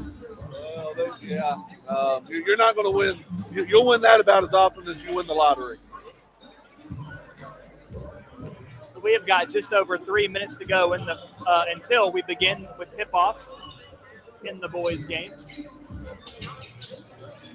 And we're looking over at Fairview side. And Fairview, I know especially from my time in high school and, your eldest Isaiah's time in high school, Fairview put together some really stout rosters on basketball. Now, in recent years, they've kind of stuttered a little bit. So what do you think Fairview needs to do tonight to beat these Bulldogs? They're going to have to outwork us. They're going to have to be scrappy. They're going to have to win the boards. They're going to have to not make turnovers. And they're going to have to have to slow down the game, make the game ugly, and outwork us. I mean, you know that Fairview is going to be game planning. Watch this game very closely. And it's a game that, over the last 10 or more years, it's became quite a rivalry game, Hickman County and Fairview. And that goes across a lot of sports, not just basketball, but basketball definitely does seem to be the center focus of that feud. And a part of that goes back to when you were in high school. When my oldest son, Isaiah, was playing, of course, you had Trent Turner, who went from Hickman County to Fairview at that time. And then that same year, Hickman County kind of turned into a pretty good team. That was Isaiah's junior year. I don't remember. Coach Dawson had been here 3 or 4 years at that time. And, we ended up winning 16, 17 games. And Fairview was one of our big rivals. They were in our district. I remember playing them in the championship game of the district tournament here. That entire side was packed. Student section was up, bouncing. They beat us by a couple of points in a really tight game here. So, there's a history here, and we like to beat Fairview. Fairview likes to beat us. So I expect both teams to give top effort tonight. And something else that should be noted, speaking of rivalries, we know Hickman County has fewer rivals greater than East Hickman. And we know East Hickman, last year their boys were coached by Greg Matney, and this year he finds himself as an assistant coach to this Fairview team. So there seems to be a lot of connected pieces here as far as these two teams go. We're starting to see more and more dots start to connect a little bit. So I'm looking forward to having a good game here tonight. Coach Matney is a guy that I've always liked and respected.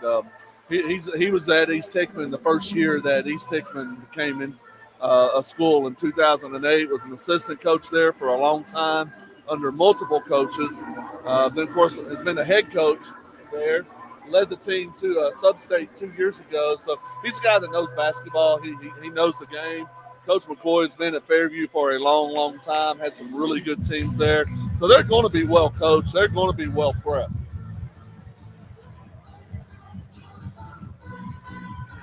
And Fairview will be wearing the white uniforms, white jerseys, white shorts with black lettering and yellow outline. Hickman County wearing the all-red jerseys with red shorts and black lettering. And correct me if I'm wrong, but are these new uniforms the Bulldogs are breaking out tonight? They're pretty sharp, aren't they? Go figure. Bright red. Go figure, the first game that we aren't able to camera or video stream, Hickman County breaks out the new unis. Hopefully we see them later down the road more, which I think we will. We saw them at the beach tournament. Hopefully we'll play a little bit better in them this time. And Hickman County starting five, no shocker. Number 4, Will McDonald. Number 2, Braden Brown. Number 25, Tyler McKinnon. Number 0, Brody Worley. Number 3, Tim Puckett. I know Tim Puckett, one of the biggest Vanderbilt fans I know, riding high off Vandy's big win over Tennessee this last Saturday. So we made it to the game, went up and watched it. Tim enjoyed it thoroughly.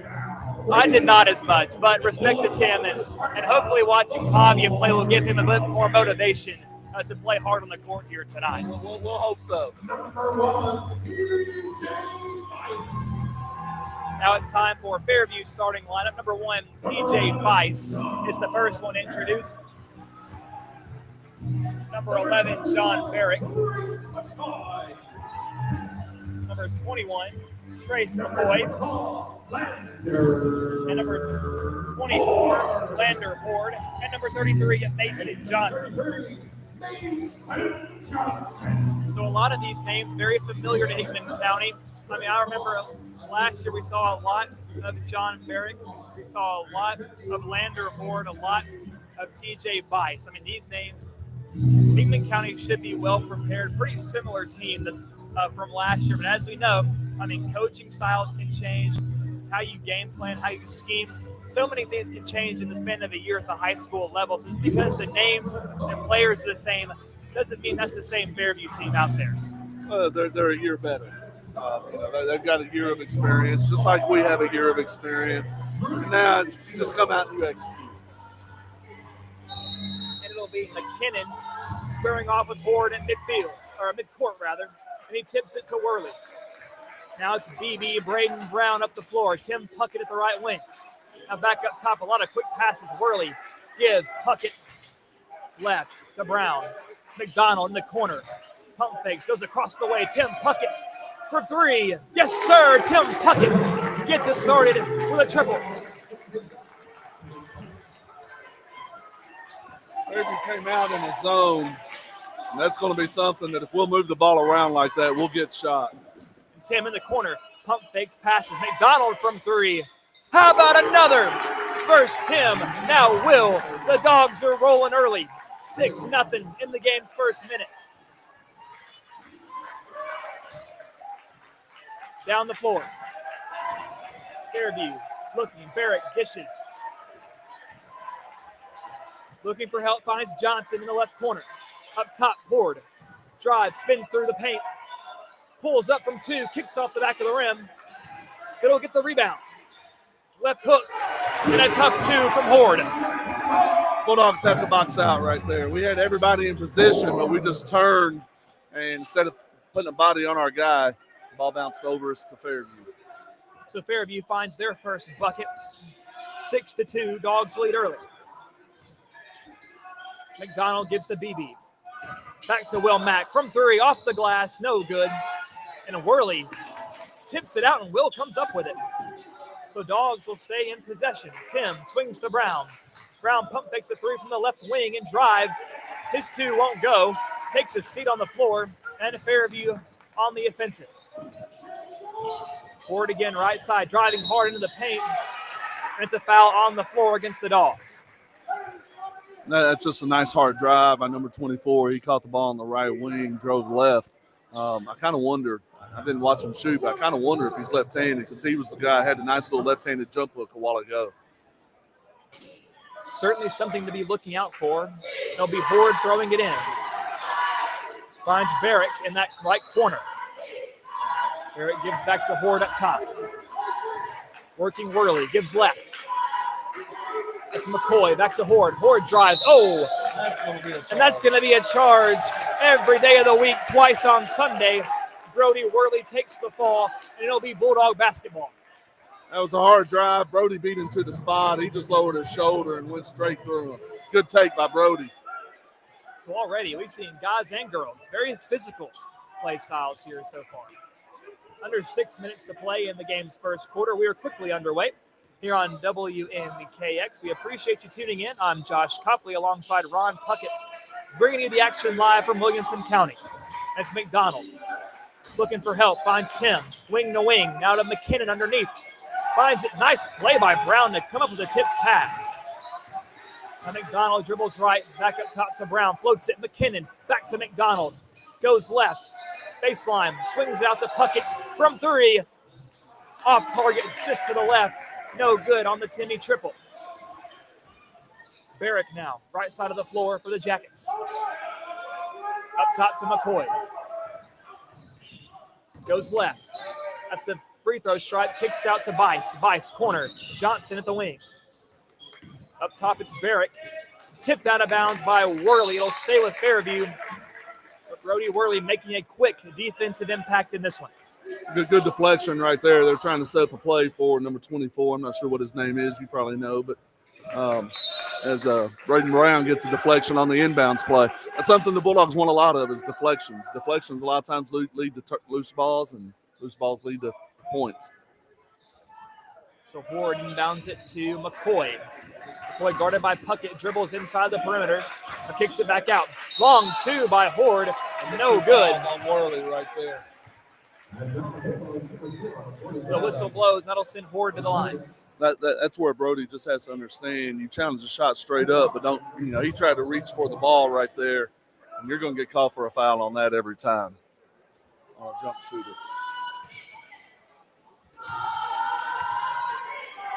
And that was a very unorthodox shot by Lander, but whatever gets the free throw shots. And Taylor Hutchison subbing in now for the Dogs. What I don't like right now is all of our shots are coming from outside. We need to get the ball inside to McKinnon, try to establish some dominance in the paint. He didn't even step, Braden Brown didn't step all the way out of bounds there throwing the ball in. He had 1 foot out of bounds, 1 foot inbounds, and those are the mental mistakes that you got to stay away from. So Fairview made one of those two free throws, cutting the lead in half, 3-6. Yellow Jackets still trail. Kicks it, corner three, attempted by Barrett. No, he pump fakes. Now a wing three from Horde on the money. That's the three ball. And he has been the player to watch for Fairview thus far. He's most of their offense. From what I've seen, everything kind of all their plays are running to him. McDonald left wing, looking for help. Dribbles inside, gives out the Puckett, one-handed snag. Goes across the way, Brown to the corner, it's McDonald. Back to Brown, to McKinnon. McKinnon driving inside, off the glass. He's fouled, but can't get the shot to go. And that's what I'm wanting to see. Coach Dawson right there was yelling at Tyler, hey, work, McKinnon, work. He's as they're moving that ball around the zone, he's got to look for angles to seal guys, and so we can pass and get the ball inside. If he's just standing watching, that doesn't, we're moving the ball for nothing. And McKinnon secures the first free throw. And looking at just the starting five comparisons for both teams, nobody on the floor will probably be able to contend with McKinnon as far as size goes. No, he's just got to work hard inside. Sometimes Tyler gets content to just stand and watch. And we've got to – if he works hard, he's impossible to stop. And it's a loose ball knocked away. And almost a save, I think. The whistle blows. Over and back. And over and back will be called against the Yellow Jackets. And McKinnon, he told us at the end of the game against Columbia Academy, he said, I got to get better at free throws. So right there, his first two attempts goes 2 for 2. Pretty good start for the big man. Brown gives McDonald quick catch and release three, short. But Tyler gets the board.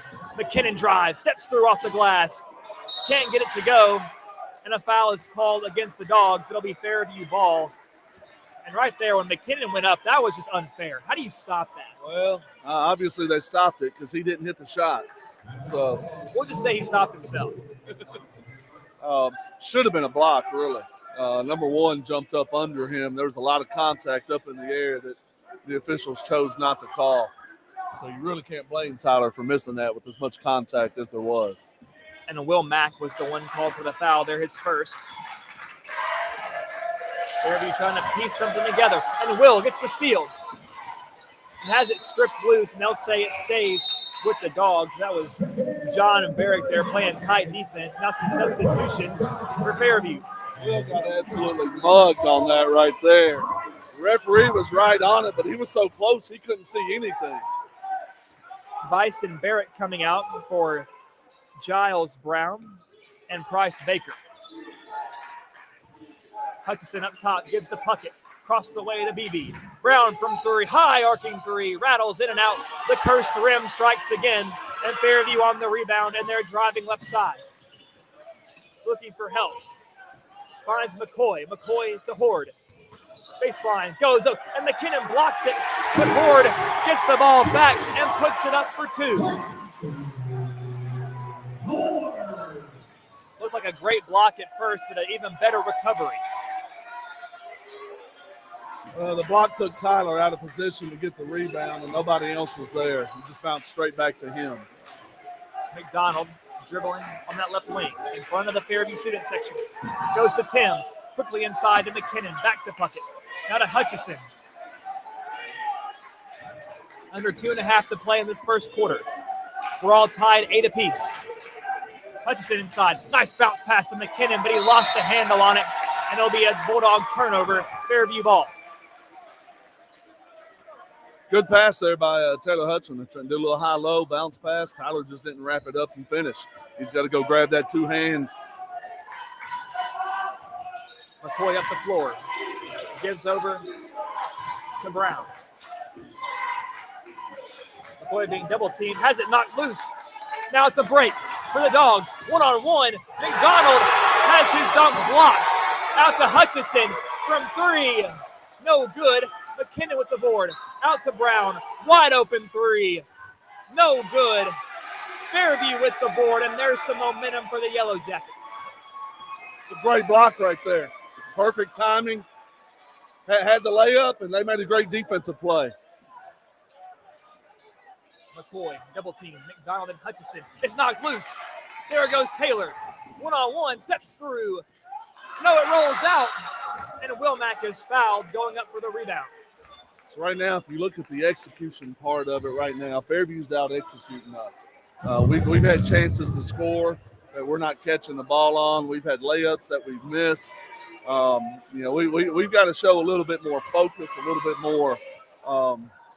more grit, to be honest with you, because Fairview's playing hard, and they're taking it to us as we miss a free throw. And that's what you said earlier. It all comes down to can Fairview outwork the Bulldogs. We got some substitutions here. Braden Brown and Tyler McKinnon subbing out for Kylan Seal and Carter Goodwin.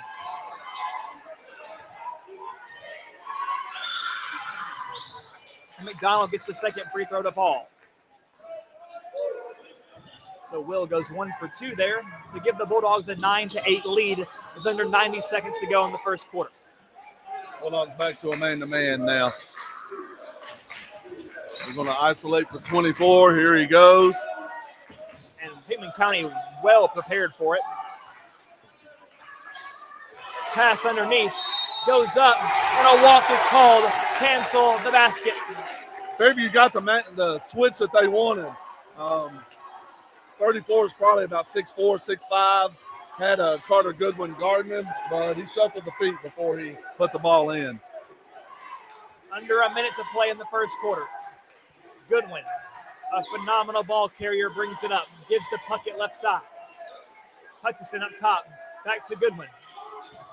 Goodwin goes left. Gives to Puckett. Tim being well guarded, looking for help, and finds Hutchison. And has it ripped away by Thrower. Now Fairview with a chance, 30 seconds to go in the first quarter. Horde drives, Horde wants 2, and he's got 2. 10-9, Fairview takes the lead. 20 seconds in the first quarter remain. Will McDonald bringing it up the floor, slowing things down a little bit. Goodwin at the wing, has it knocked loose, but secures the ball. 5 seconds to go.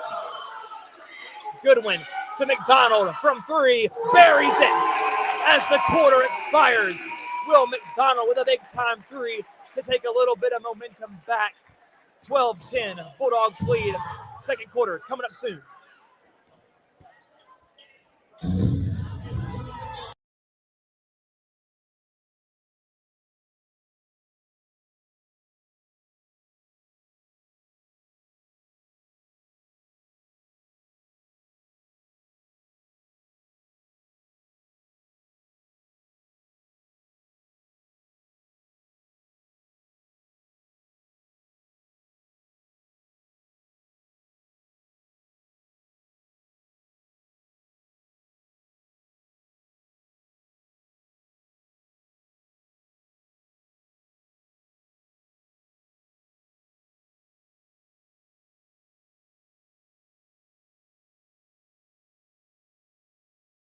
So, Ron, thinking about this first quarter of action that we just saw, Will McDonald, the leading scorer, with 7 points. Tyler McKinnon with 2, and Tim Puckett with 3. What are we needing to see from the Bulldog offense going into the second quarter? Well, the offense, you're going to get shots. Fairview's playing an aggressive man-to-man, or not a man, but a matchup zone. They're really, really closing out hard on the perimeter.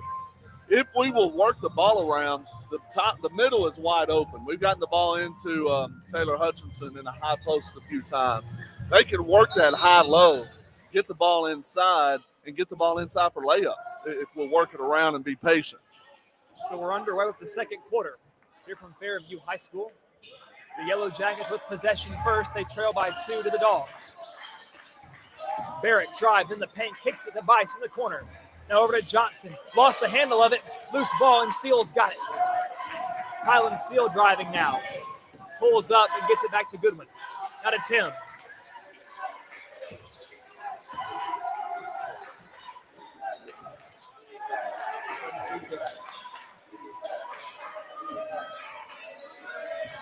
Now McDonald slowing it down a little bit.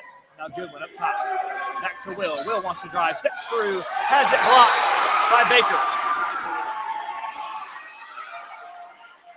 We talked about how maybe no one can rival McKinnon's size. Bryce Baker, number 34 of Fairview, has been filling that role pretty well tonight of the big man on Fairview's side. He's protected the rim twice well. But Hickman stays in possession. Goodwin left wing. Drives on Bice. Looking for help and finds Seal outside the perimeter. Fairview playing a really disciplined defense thus far. And a timeout is called by Coach Dawson. He was shouting for it a handful of times. Finally gets it. And right there, that Fairview, attribute that completely to Fairview's defense. Well, it's an extended zone, and anytime you have an extended zone, you've got to get the ball to the middle, work the ball inside, work the ball outside, whether it's through passing or whether it's through someone just penetrating and then making a good pass out. If you'll do that, you'll get wide open shots. We're passing the ball around the perimeter too much, and when you pass the ball around the perimeter, the zone just automatically matches up to it. It doesn't make the zone work. It doesn't make the zone shift. And so hopefully they're talking about something to get the ball into the middle, some penetration into the middle, some passing into the middle, and making some quick decisions there so we can get some open shots. Hickman County very confident coming into this game, but still got a lot of time left. But it's been a dogfight thus far, and right now it feels like neither team has blinked just yet, but who will be the first? We've seen a very back and forth contest up to this point. 6 minutes and 49 seconds to play in the second quarter. Dogs 12, Jackets 10. Hickman County will be in possession. Tim Puckett to throw it in front of that Fairview student section. Goes into Goodwin. Goodwin goes to Hutchison on the right wing. Now to Puckett up top. McDonald goes inside. Dishes out to Tim. Tries to find Seal underneath. Well guarded. That's a turnover. Fairview now. Driving. Barrett with the ball near the logo. Goes over to Thrower. A Thrower back to Barrett. Barrett guarded closely by Goodwin. Gives out to Bice. Bice quickly over to Johnson. Johnson goes to the baseline. Looking for help in the corner. And it's knocked out of bounds. There. Getting his hands up, deflecting that out of bounds. Goodwin has been such a valuable piece to Hickman County this year. His first year as a Bulldog. So Fairview with the ball up top, got a reset. Thrower goes over to Barrett. Met by Goodwin at the left wing. Now dribbles right up top.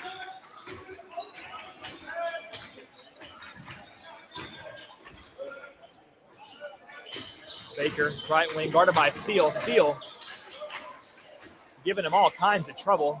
Gives it over to Barrett. And Will tried to jump the passing lane. Gives him a good look, and that's a good two. So Mason Johnson knocks down the shot. Looked like he had a wide open look in the corner there, but takes it himself, contested jumper, and he gets it to go.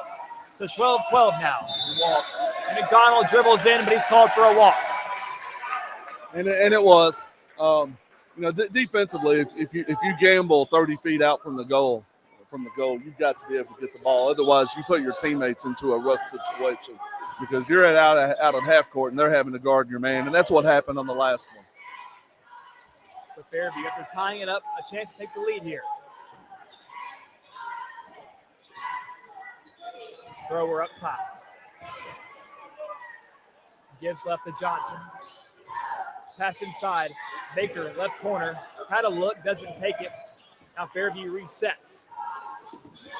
Finds Barrett Goodwin trying to jump the passing lane, but gets his feet under him in time. Goodwin on Barrett in the corner. Nowhere to go. Trying to find somebody. He's trapped. And Tim Puckett jumps the lane. It's a takeaway.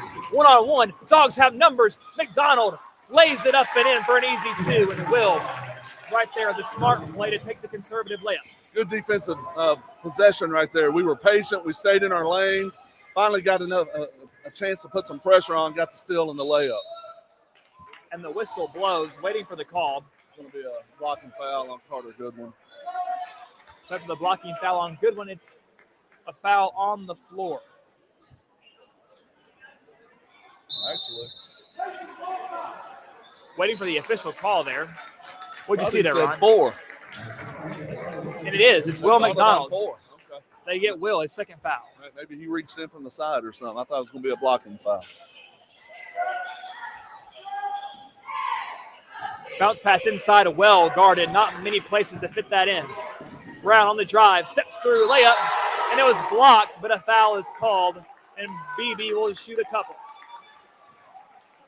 And Fairview has been very aggressive trying to block these Bulldogs shots. They're being very aggressive. Their mentality is they're not going to back down from us, okay? And we have to understand that teams are going to have that mentality this year. Just because we went to the state tournament last year, I feel like sometimes we think, they're not going to play. No, they're going to play harder, and we've got to be ready for that. Part of being a successful team means putting a target on your back as well. Brown misses the first free throw. That foul was called on Price Baker.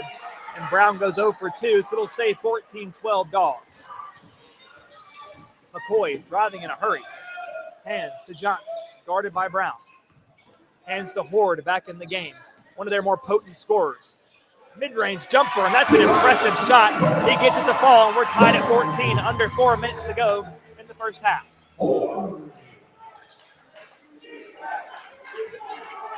Puckett, Major Qualls in the corner. Steps through, drives, off the glass, can't find it.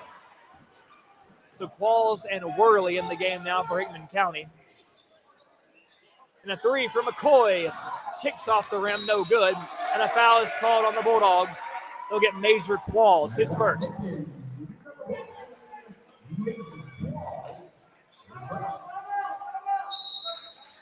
Fairview wanting a timeout. So 14 all, your score, 3:32 to play in the first half. Really don't have anything to say right now. We're going to have to pick it up a little bit if we're wanting to win this game, because right now I'm seeing more desire from Fairview than I'm seeing from us.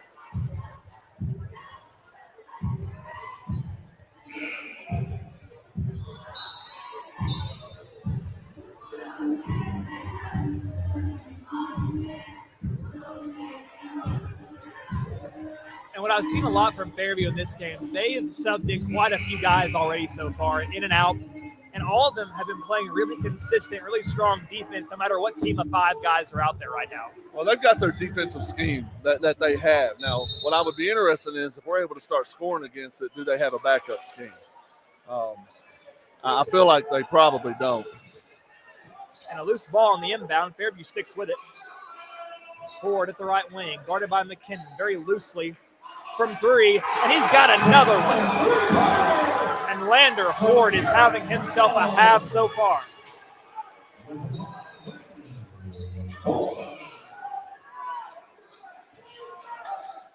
Close it to Brown, right wing. Goes to Worley. And Worley was going up for a shot, I believe. He's fouled and will shoot 2. I think they're going to give him 2. I think he was actually going to pass the ball to McKinnon right there with a little high-low action.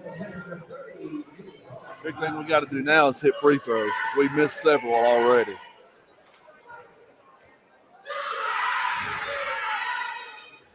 And Worley does just that. He makes the first.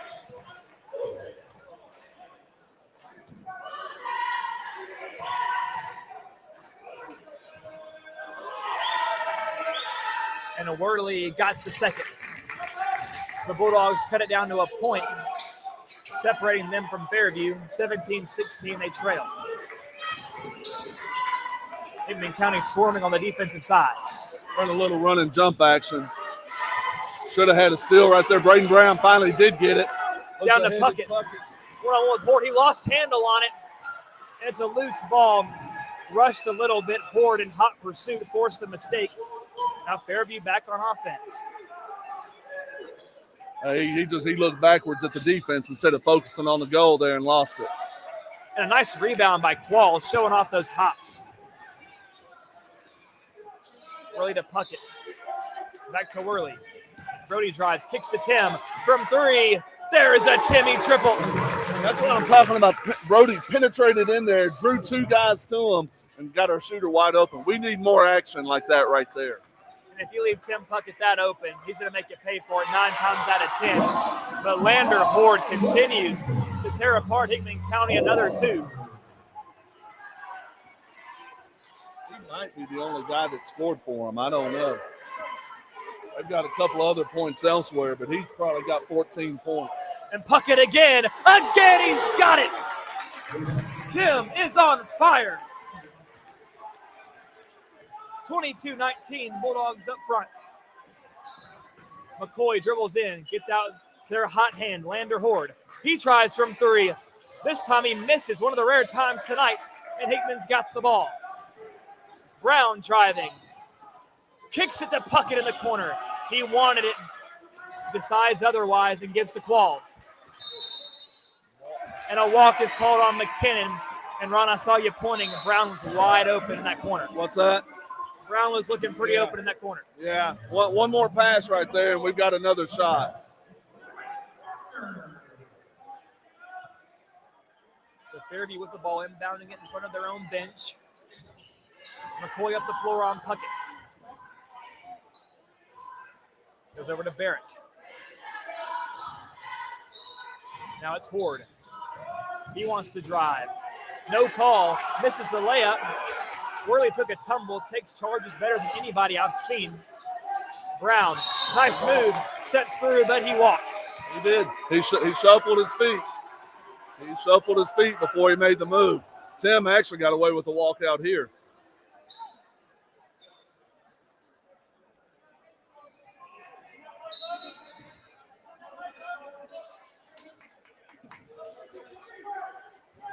So Worley, hip to hip with Lander Horde.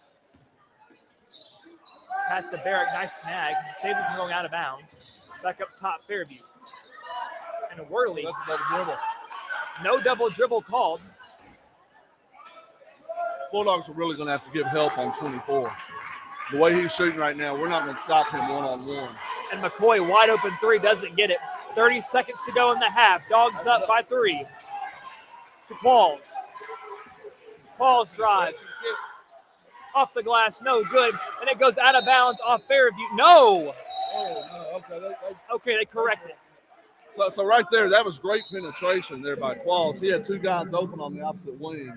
Instead, shot the ball over 2 people or 3 people. That's where we got to penetrate, kick, find that open guy for the shot outside. And right there, I saw really disciplined defense by Fairview, though, making sure Tim was not going to be one of those guys with an open look. Brown to Worley, 20 seconds. Finds Tim. He pulls. He's got another. Tim Puckett, his 4th 3 of the half. 10 seconds to go. Barrick wants to drive. Kicks it to the corner. 5 seconds. Johnson pulls. He's got 2. McKinnon's got to let it fly, and it's going to be well off the mark. And that brings us to the end of the first half. Your score, Hickman County 25, Fairview 21. We've got a dogfight in Williamson County. We're going to step away for just a couple of minutes. We'll be right back to address some of the first half that we just saw. But the second half will resume in about 15 minutes, give or take. Don't go anywhere.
And we have got just about 6.5 minutes to go until the second half here at Fairview.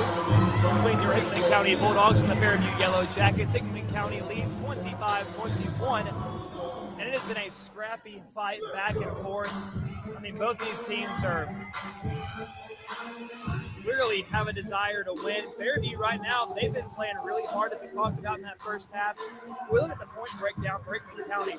Brody Worley had a couple of free throws. Tim Puckett, though, was certainly the main man of the hour for that first half. 4 3-pointers, 12 points already. Will McDonald, though, had a couple of threes, a 2-point bucket and a free throw to give him 9.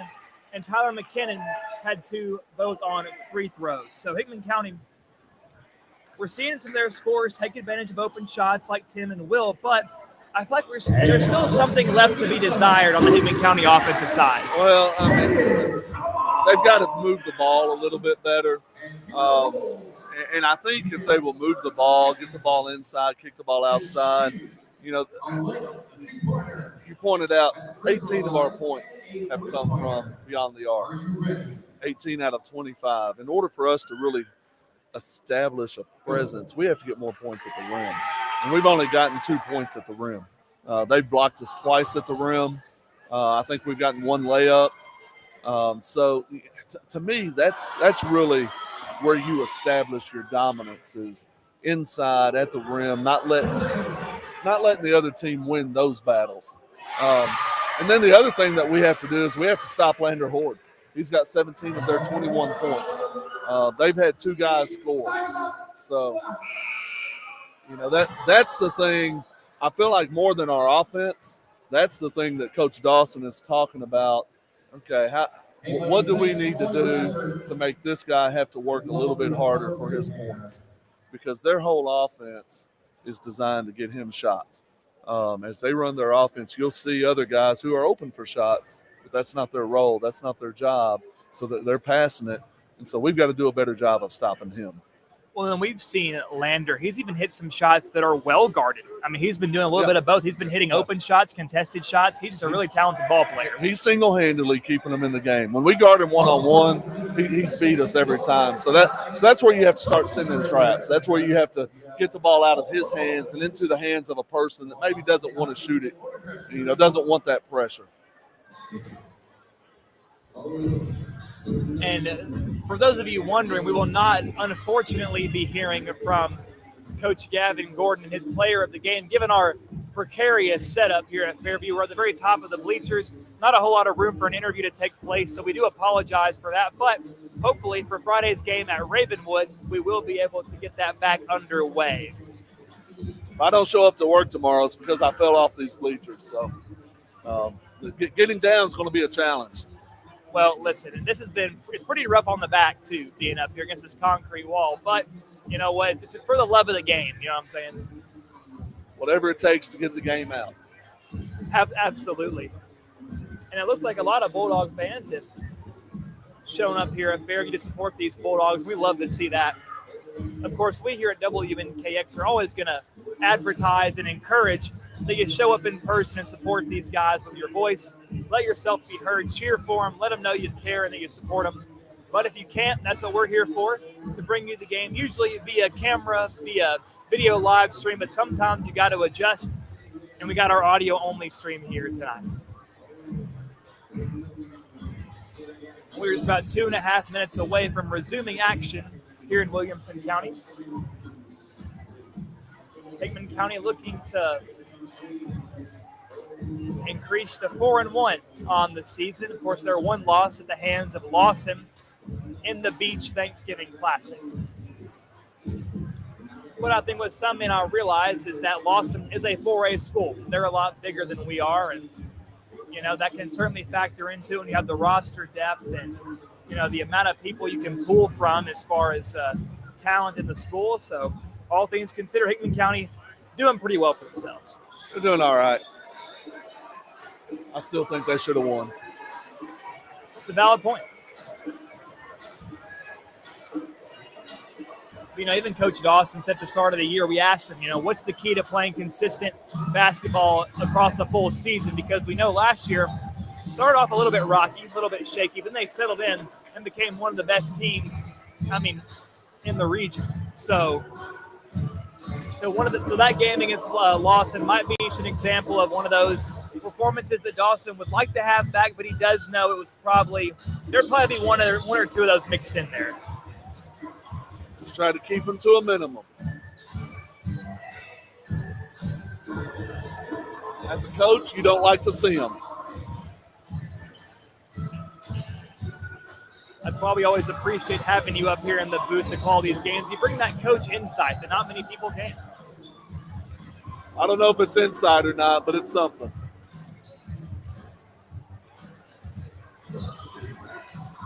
I know last year Coach Dawson always referred to Cam as Coach Peters. I'm not sure if he meant that facetiously or not, but I'm sure Cam took it as a compliment. He probably did. Speaking of Cam, we want to send our condolences to them and the loss of his grandfather this weekend or this week. We really thought a lot of Arch growing up. He was a good guy. Praying for their family.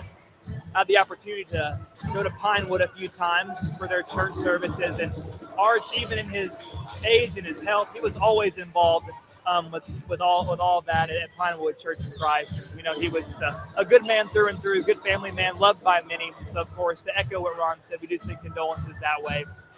And we are just about underway in the second half. The horn sounds and both teams are huddled up.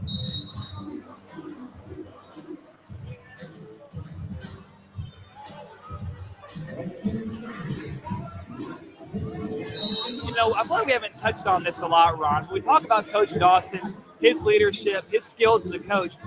But what do you think about what Coach DJ Key and Brian Butcher, about what they bring to that huddle of coaches?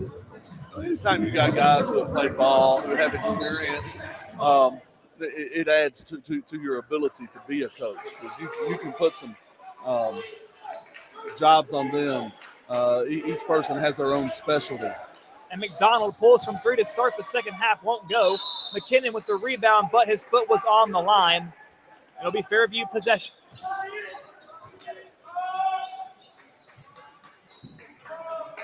Bulldogs going to start off in their dog defense, their 1-3-1.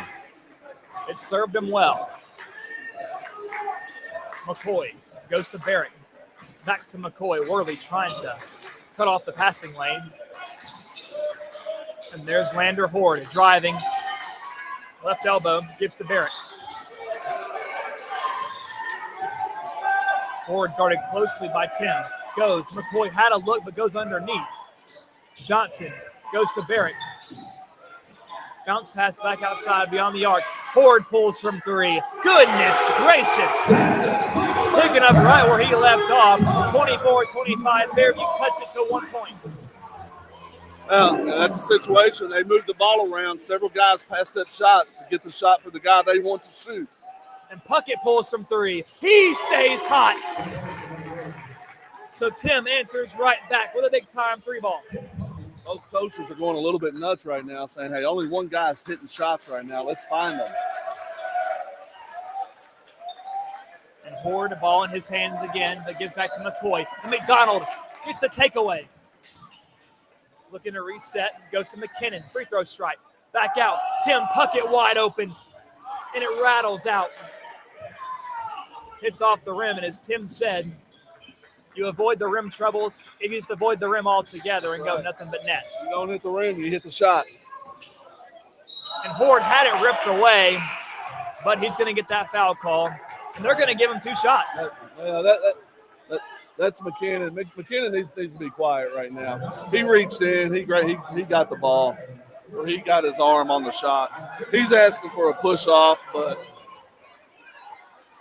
you got to bow up and play right there. So certainly somebody you don't want to send to the free throw line. And he knocks down the first one. Jax McCoy entering the game. Number 21, Trace McCoy. So Fairview with an early sub. Ford comes up short, but a lane violation is called. And that'll give him one more shot. So it seems like everything is going Lander Horde's way right now. That was on Worley on the bottom.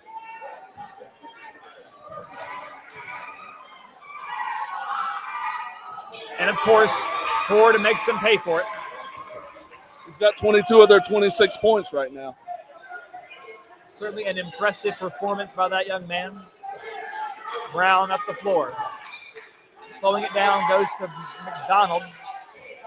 Will had an open look for a second, doesn't take it. Goes to Brown, lost a handle, goes to McKinnon. Drives, and he gets a charge. I like to see McKinnon attacking, but he's got to be smart.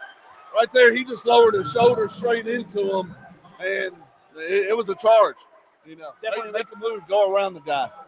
Definitely one of the easier calls we've seen tonight, probably.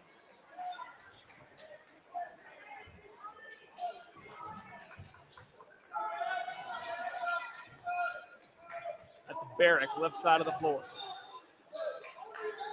Met by Puckett and Worley. Goes over. Ford dribbles in, and Brown just rips it away, but a quick jump ball. Good job by Brown. Puckett and Brown came down and trapped him right there. He tried to dribble through it, and Brown got the jump ball. Stay with Fairview. That's what you said. One-on-one, he's dangerous. So you got to bring that extra man in there, and they force the jump. And Worley got a hand on it, so no backcourt violation, even though the ball went across the line. And Worley tried to draw a charge, I believe. Ford from three, no good. Going to be a foul on McDonald. We're spending too much time crying about calls right now and not doing the fundamental things we need to do to win. Jackson McCoy inbound. In the corner, it's Bice. Can't knock it down. Worley almost with a rebound. Oh, he's got it. Tough effort there by Brody Worley. Goes McDonald. Inside. There's McKinnon. That's a block. Off the glass. He's got two.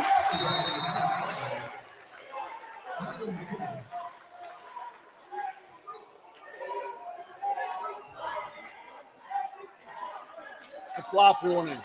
That's a good job right there by the official. Number one tried to draw a charge right there, but there was no contact. He flopped. Official gave him a flop warning. I'm not certain if it happens again, it's a technical. Barrick on the drive, gives the corner. It's Johnson.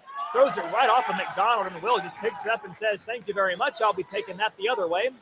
Under 5 minutes to play in the third quarter. Puckett floats it to McKinnon. Off the glass. No, can't get it. Gets his own rebound. That's the physical play from McKinnon. Got to finish that. A lot of contact there, but you got to finish that. Barrick now at top. McKinnon was fighting a 3-on-1 battle right there. Almost came out victorious, but not quite. Jackson McCoy has it just ripped away by McKinnon, and that forces the jump ball. Here's number 34, Price Baker. Undoubtedly in the game to contend with McKinnon's size, which he has been trying to enforce this quarter already. We need him to put a shot in. McDonald goes right. McKinnon pulls up, knocks down the two. He said, how about the 12-foot jump shot? You want to foul me at the rim? I'll just shoot the 12-footer. Whitman County now leads 32-26. 4 minutes in the third remaining. Barrick looking for help, finds Horde. Quickly double team, steps through the traffic and gets it out to Barrick. Again being double teamed, McDonald and Worley on Puckett. And that was a great job by Puckett up top, anticipating the potential pass to Jackson McCoy. Had to pull down the ball, timeout call. That defensive possession was good as a team. They were moving. That's the hardest I've seen them play defense tonight right there. So there's been a little bit of trash talking going on out there. Looks like it's firing us up a little bit. We need to play that way for the whole half. And we know Hickman County, a team that can thrive on emotion if they channel it positively. Looking to do that here tonight. And sometimes, Ron, all it takes is a team to have that one play, that one possession for that shot in the arm to carry that through for the remainder of the contest. And you're always looking for that, but you still have to stay fundamental. You still have to stay disciplined in all of your defensive schemes. If we start gambling, we saw in the first half we gambled 2 or 3 times and gave up easy points. So you've got to stay disciplined as you're trying to make that play, as you're going out and denying that pass. You still have to stay in a position to where if you don't get it, you can get back and play defense.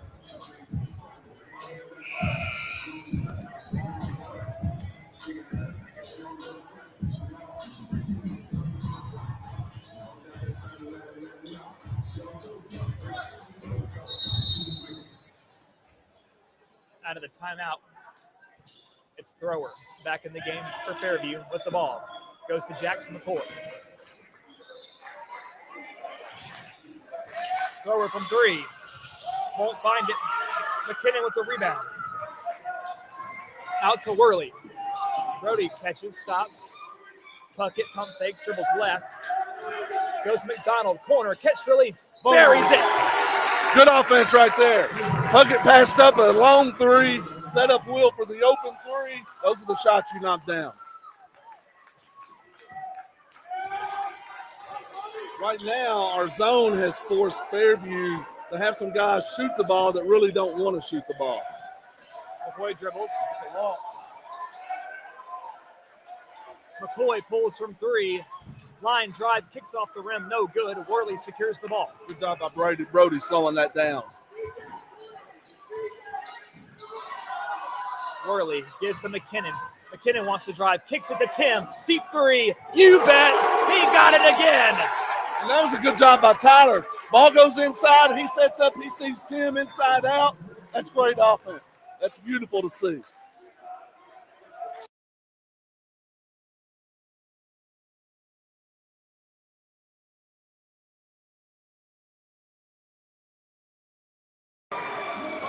So Jackson McCoy with the bucket.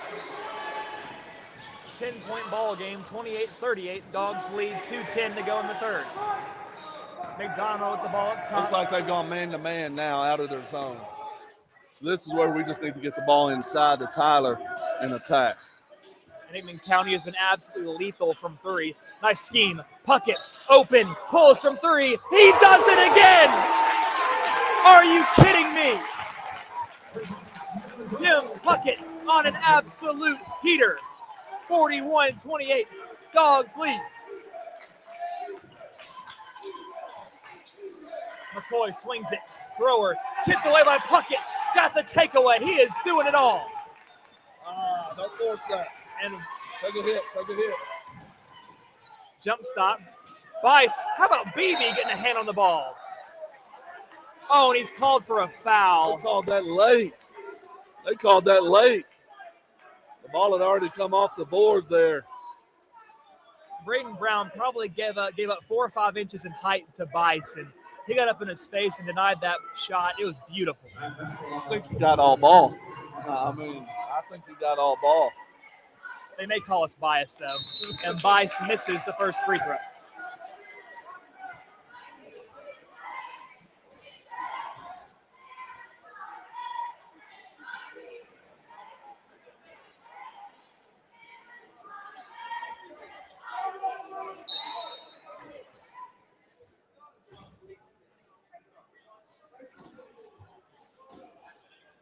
So some fortunate news for Hickman County. Number 24, Lander Horde, subbing out. He's got some blood on his knee that they got to take care of. So hopefully he's all right. He seems to be okay walking normally. And Bice airballs the free throw. So after a questionable call, nothing comes of it. that's what ball don't lie.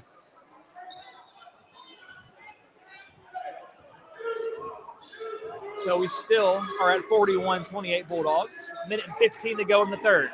BB gives to Tim. Back up to Brown.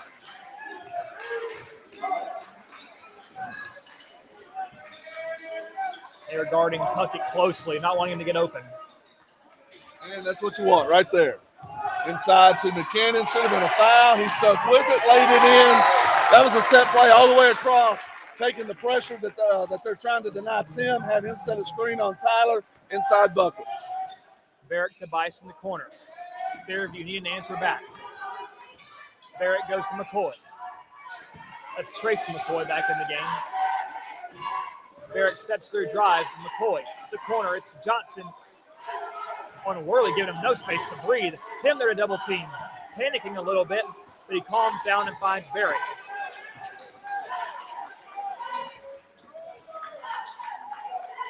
Baker in the corner, back to McCoy, quickly swinging it to Barrett. Oh, almost an errant pass. Nice save by McCoy. 8 seconds. Barrett drives, steps through, tough shot, banks it in. 2 seconds. Get it to Tim. Let it fly, Tim. That one goes, he's hot. Yeah. About half court. But Tim not as fortunate on that half-court shot.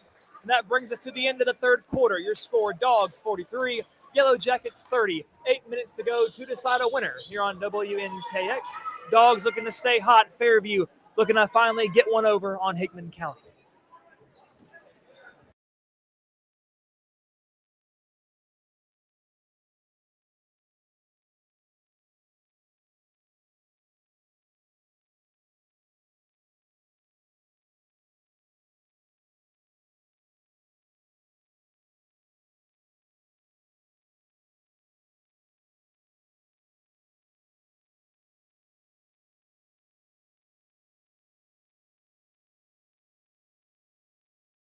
So, Ron, a little bit about that third quarter.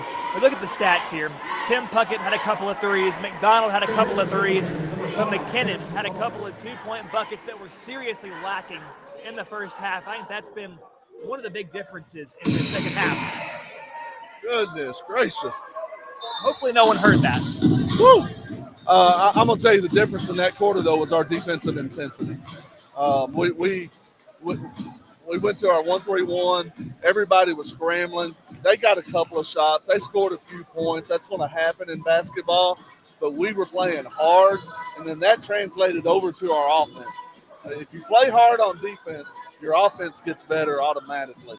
And that was the difference. That's what we have to do for this next 8 minutes. We have to play defense with the same intensity. If we do that, we'll be just fine. Certainly was a good quarter for the Dogs. They came out of the third quarter to start the third quarter leading by 4 points or so. Now they lead by 13. Fairview with the rock first. To start our final quarter of play, McCoy goes over to Barrick left wing. Finds Jackson McCoy at the elbow. Kicks it. Barrick from 3. Short. But a nice rebound by Baker. And the putback is good. Kennan's got to get back on the boards in there. On those shots, we got to have him rebounding.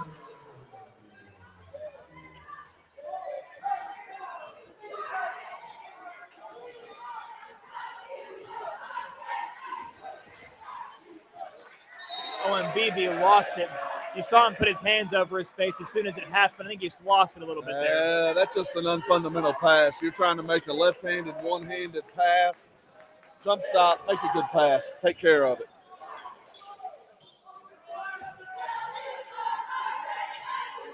Going over Fairview now.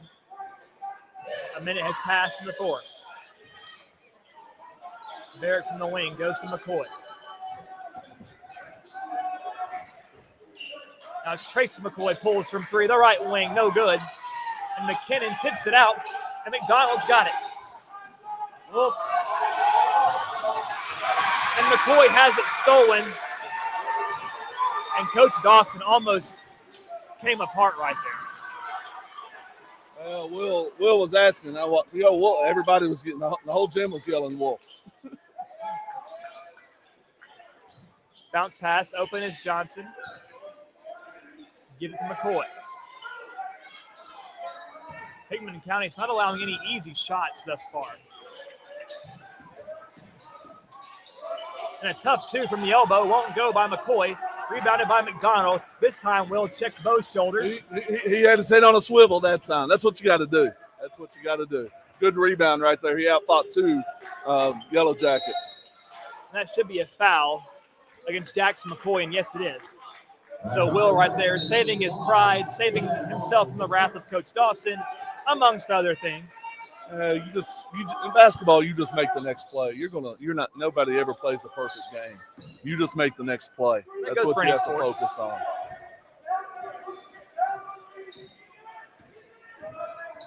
Brown at the logo, guarded by Horde, who's back in the game. McKinnon at the free throw line. McDonald from 3, buries it. Nice shot. That's the response I like to see from Will right there. That was good. I wonder if Will's thinking about that turnover anymore. Nope. Ford dribbles and drives, has it ripped away. And here comes Will Mack on the drive. Pulls from 3. He's hot. He's got it. And 1. Will McDonald. It is a busy day at the morgue. The Undertaker buries him another. Will McDonald, have yourself a game. Whether it's Will, whether it's Tim, these guys are shooters. It's about 8-3. Well, I'm trying to think. Tim's hit 6. Will's hit 4. Is that right? We've hit 10. We're in double digits now. I think that's right. I could be off a little bit. But when you have both of these guys operating on opposite sides of the floor, it makes defense really, really hard. And Will McDonald has 1, 2, 3, 4, 5, 6 3-pointers. Tim Puckett has 1, 2, 3, 4, 5, 6 3-pointers. 12 combined. So Will's got 6 too? Or yeah. So a phenomenal second half for Will McDonald. And this is the kind of game we've been waiting to see out of him, I believe. Well, you know, the thing about basketball is shooting comes and shooting goes. If you take good shots, normally if you're a good shooter, they go in. But I really feel like the defensive intensity that we've had on that end of the floor has led to our execution and our better shooting on the other end of the floor. And right now, this has been one of the more impressive offensively statistical performances we've seen from Tim and Will. Tim's got 22. Tim's got 18. Yeah. So some phenomenal performances, but team game, of course. Yeah. Those guys don't get those shots, not some other players or guys around them. Yep. Move the ball around, get the inside out, then you get open shots. And that's what basketball is finding who's hot, finding who's open, and getting the ball to them in those spots.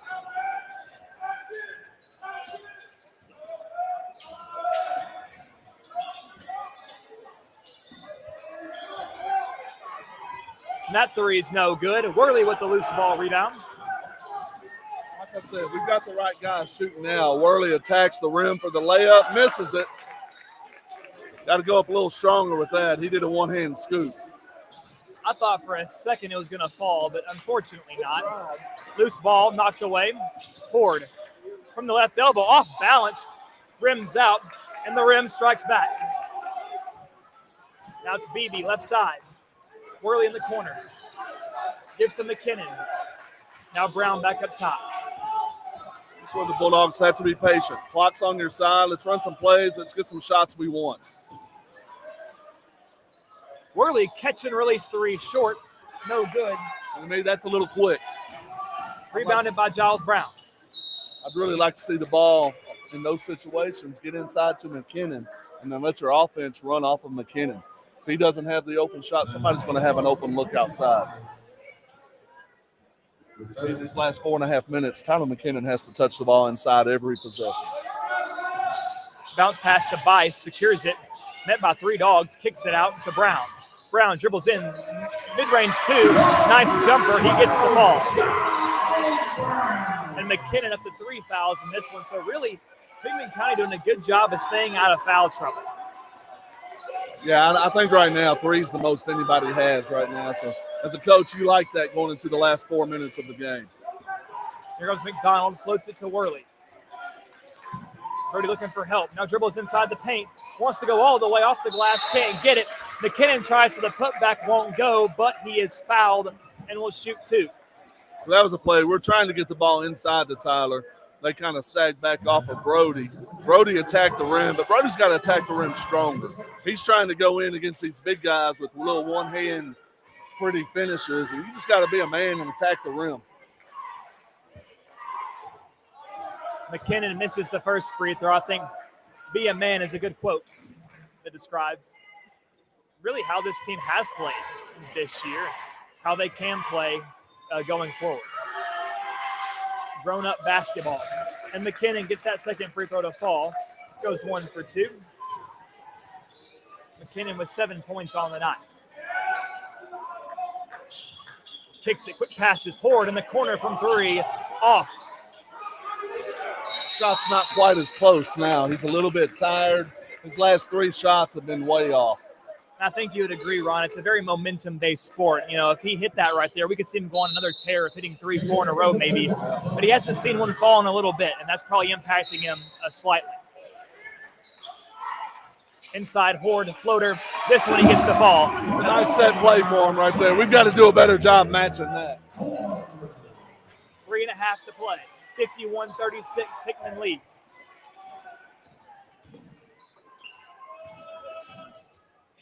Will steps through. Nice move. Called a walk.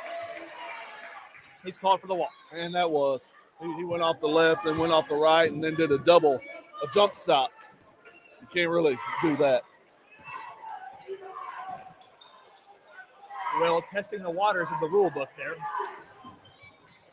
Bounce pass Bice in the left corner. And Worley jumps in front of the passing lane. A great play by Brody. Worley gives to Brown. Brown steps into a 3. Short. McKinnon gets the rebound. Back to Tim. Now McKinnon. Oh! Was a big time move right there. Tyler just took him about a 10-foot bank shot right there. It's a good, strong move. Contact all the way. And Tyler is not just a big body. He is skilled. He is deceptively agile. Such a great player. Fun to watch. McCoy corner three. No good for Fairview. Loose ball. Picked up by Price Baker. Tries in the corner. And Bice this time gets it to fall. 3-point bucket. Timeout. 53-39 your score. 2:21 to play. We still have to get rebounds. If we clear that board, we save ourselves 3 points right there. It's funny how often offensive rebounds always lead to points. I mean, we got to give these kids credit. You know, they're very good, gifted players, talented, good shooters. And if you give a good shooter multiple times, the math doesn't work in your favor as a defender. Yeah, and it's also funny how when you miss a box out or you make a bad play, the other team almost always hits that shot.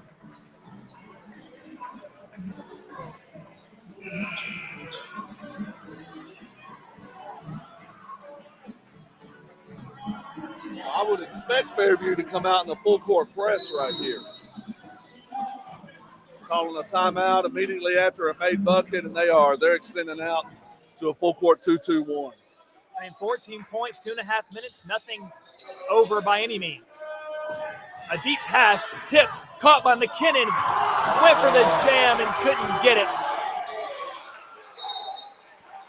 I like the move, though. I like the move. He went straight to the front of the rim, tried to dunk on somebody. And if that works out, then you have pretty much deflated Fairview. Yeah. But it's a risk, it's a gamble, but Fairview with a chance to get some points. Barrick, bounce pass to Horde, working McKinnon, gives it back to Barrick, right elbow. Goes outside, Brown dribbles in, jump stop. It's going to be a foul. That's not a bad foul. We've only got one foul right now. That's the second foul, so we get to reset our defense. Hopefully we'll do a little better job matching up out of the zone here, not give Horde the wide open cut, because it looks like to me they're about to run the same play. He's going to try to cut right in front of Tyler McKinnon right here. We matched up a little better that time. Goes back beyond the arc. It's Jackson McCoy, the left wing, guarded by Brown. Floats it. Baker back to McCoy, steps through. Horde in the right corner, drives on the baseline. Steps through, won't go. McKinnon with the rebound. A very patient and disciplined defensive possession there. Puck in the corner. No good, a rare miss for Tim. And Fairview back in control. Horde drives through. Reverse layup is good. And credit where it's due, Lander Horde is a very fun player to watch. He's good. He's a good player. I didn't like that last shot by Tim. We're under 2 minutes. We need to take nothing but layups here. And now McDonald near the volleyball line, working the clock a little bit, under a minute.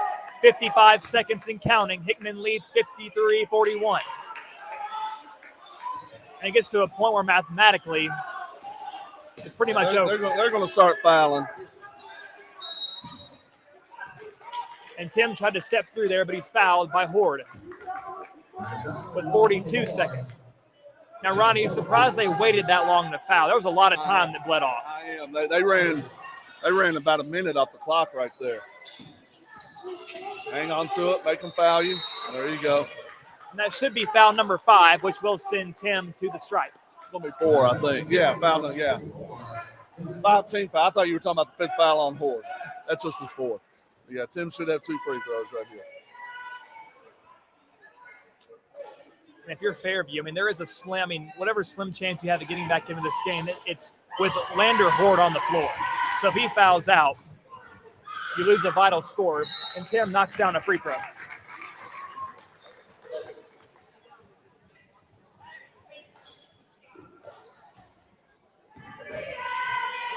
Tim is one of those guys you love to see at the free throw line, unless you're the opposing team. And he knocks down both. He hits a majority of them.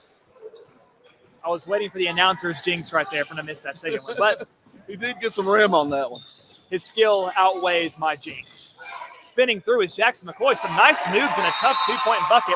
Timeout Fairview, 24 seconds left. Well, 24.1 down 12. We're in pretty good shape. Of course, we can't say anything too certain, but Hickman County has been playing a great second half, I would say. The second half, this is the team that I like to see. The first half is a team that, as a parent and as a former coach of all of these guys, I think the majority of these guys I coached at as they were growing up.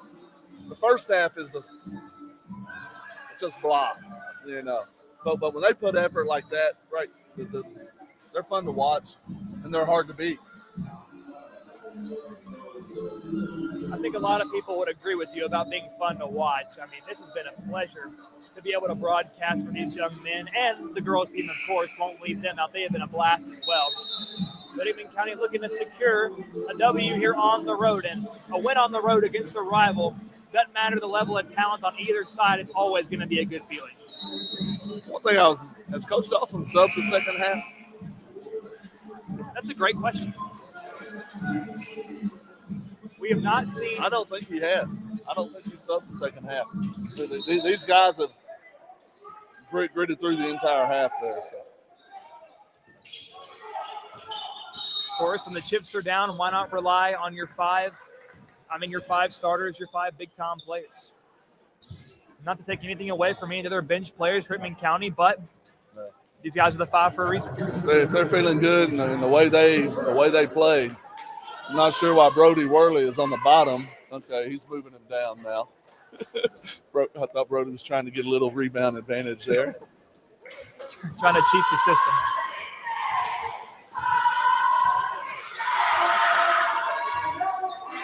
And Will's free throw rattles out. No good.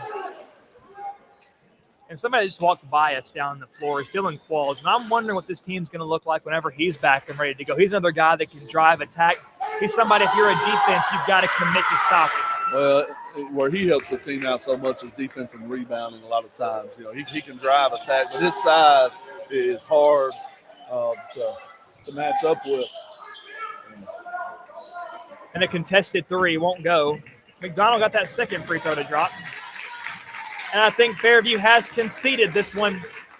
And the fellas in red, these dogs are going to go on the road to Fairview as the horn sounds and pick up a huge W.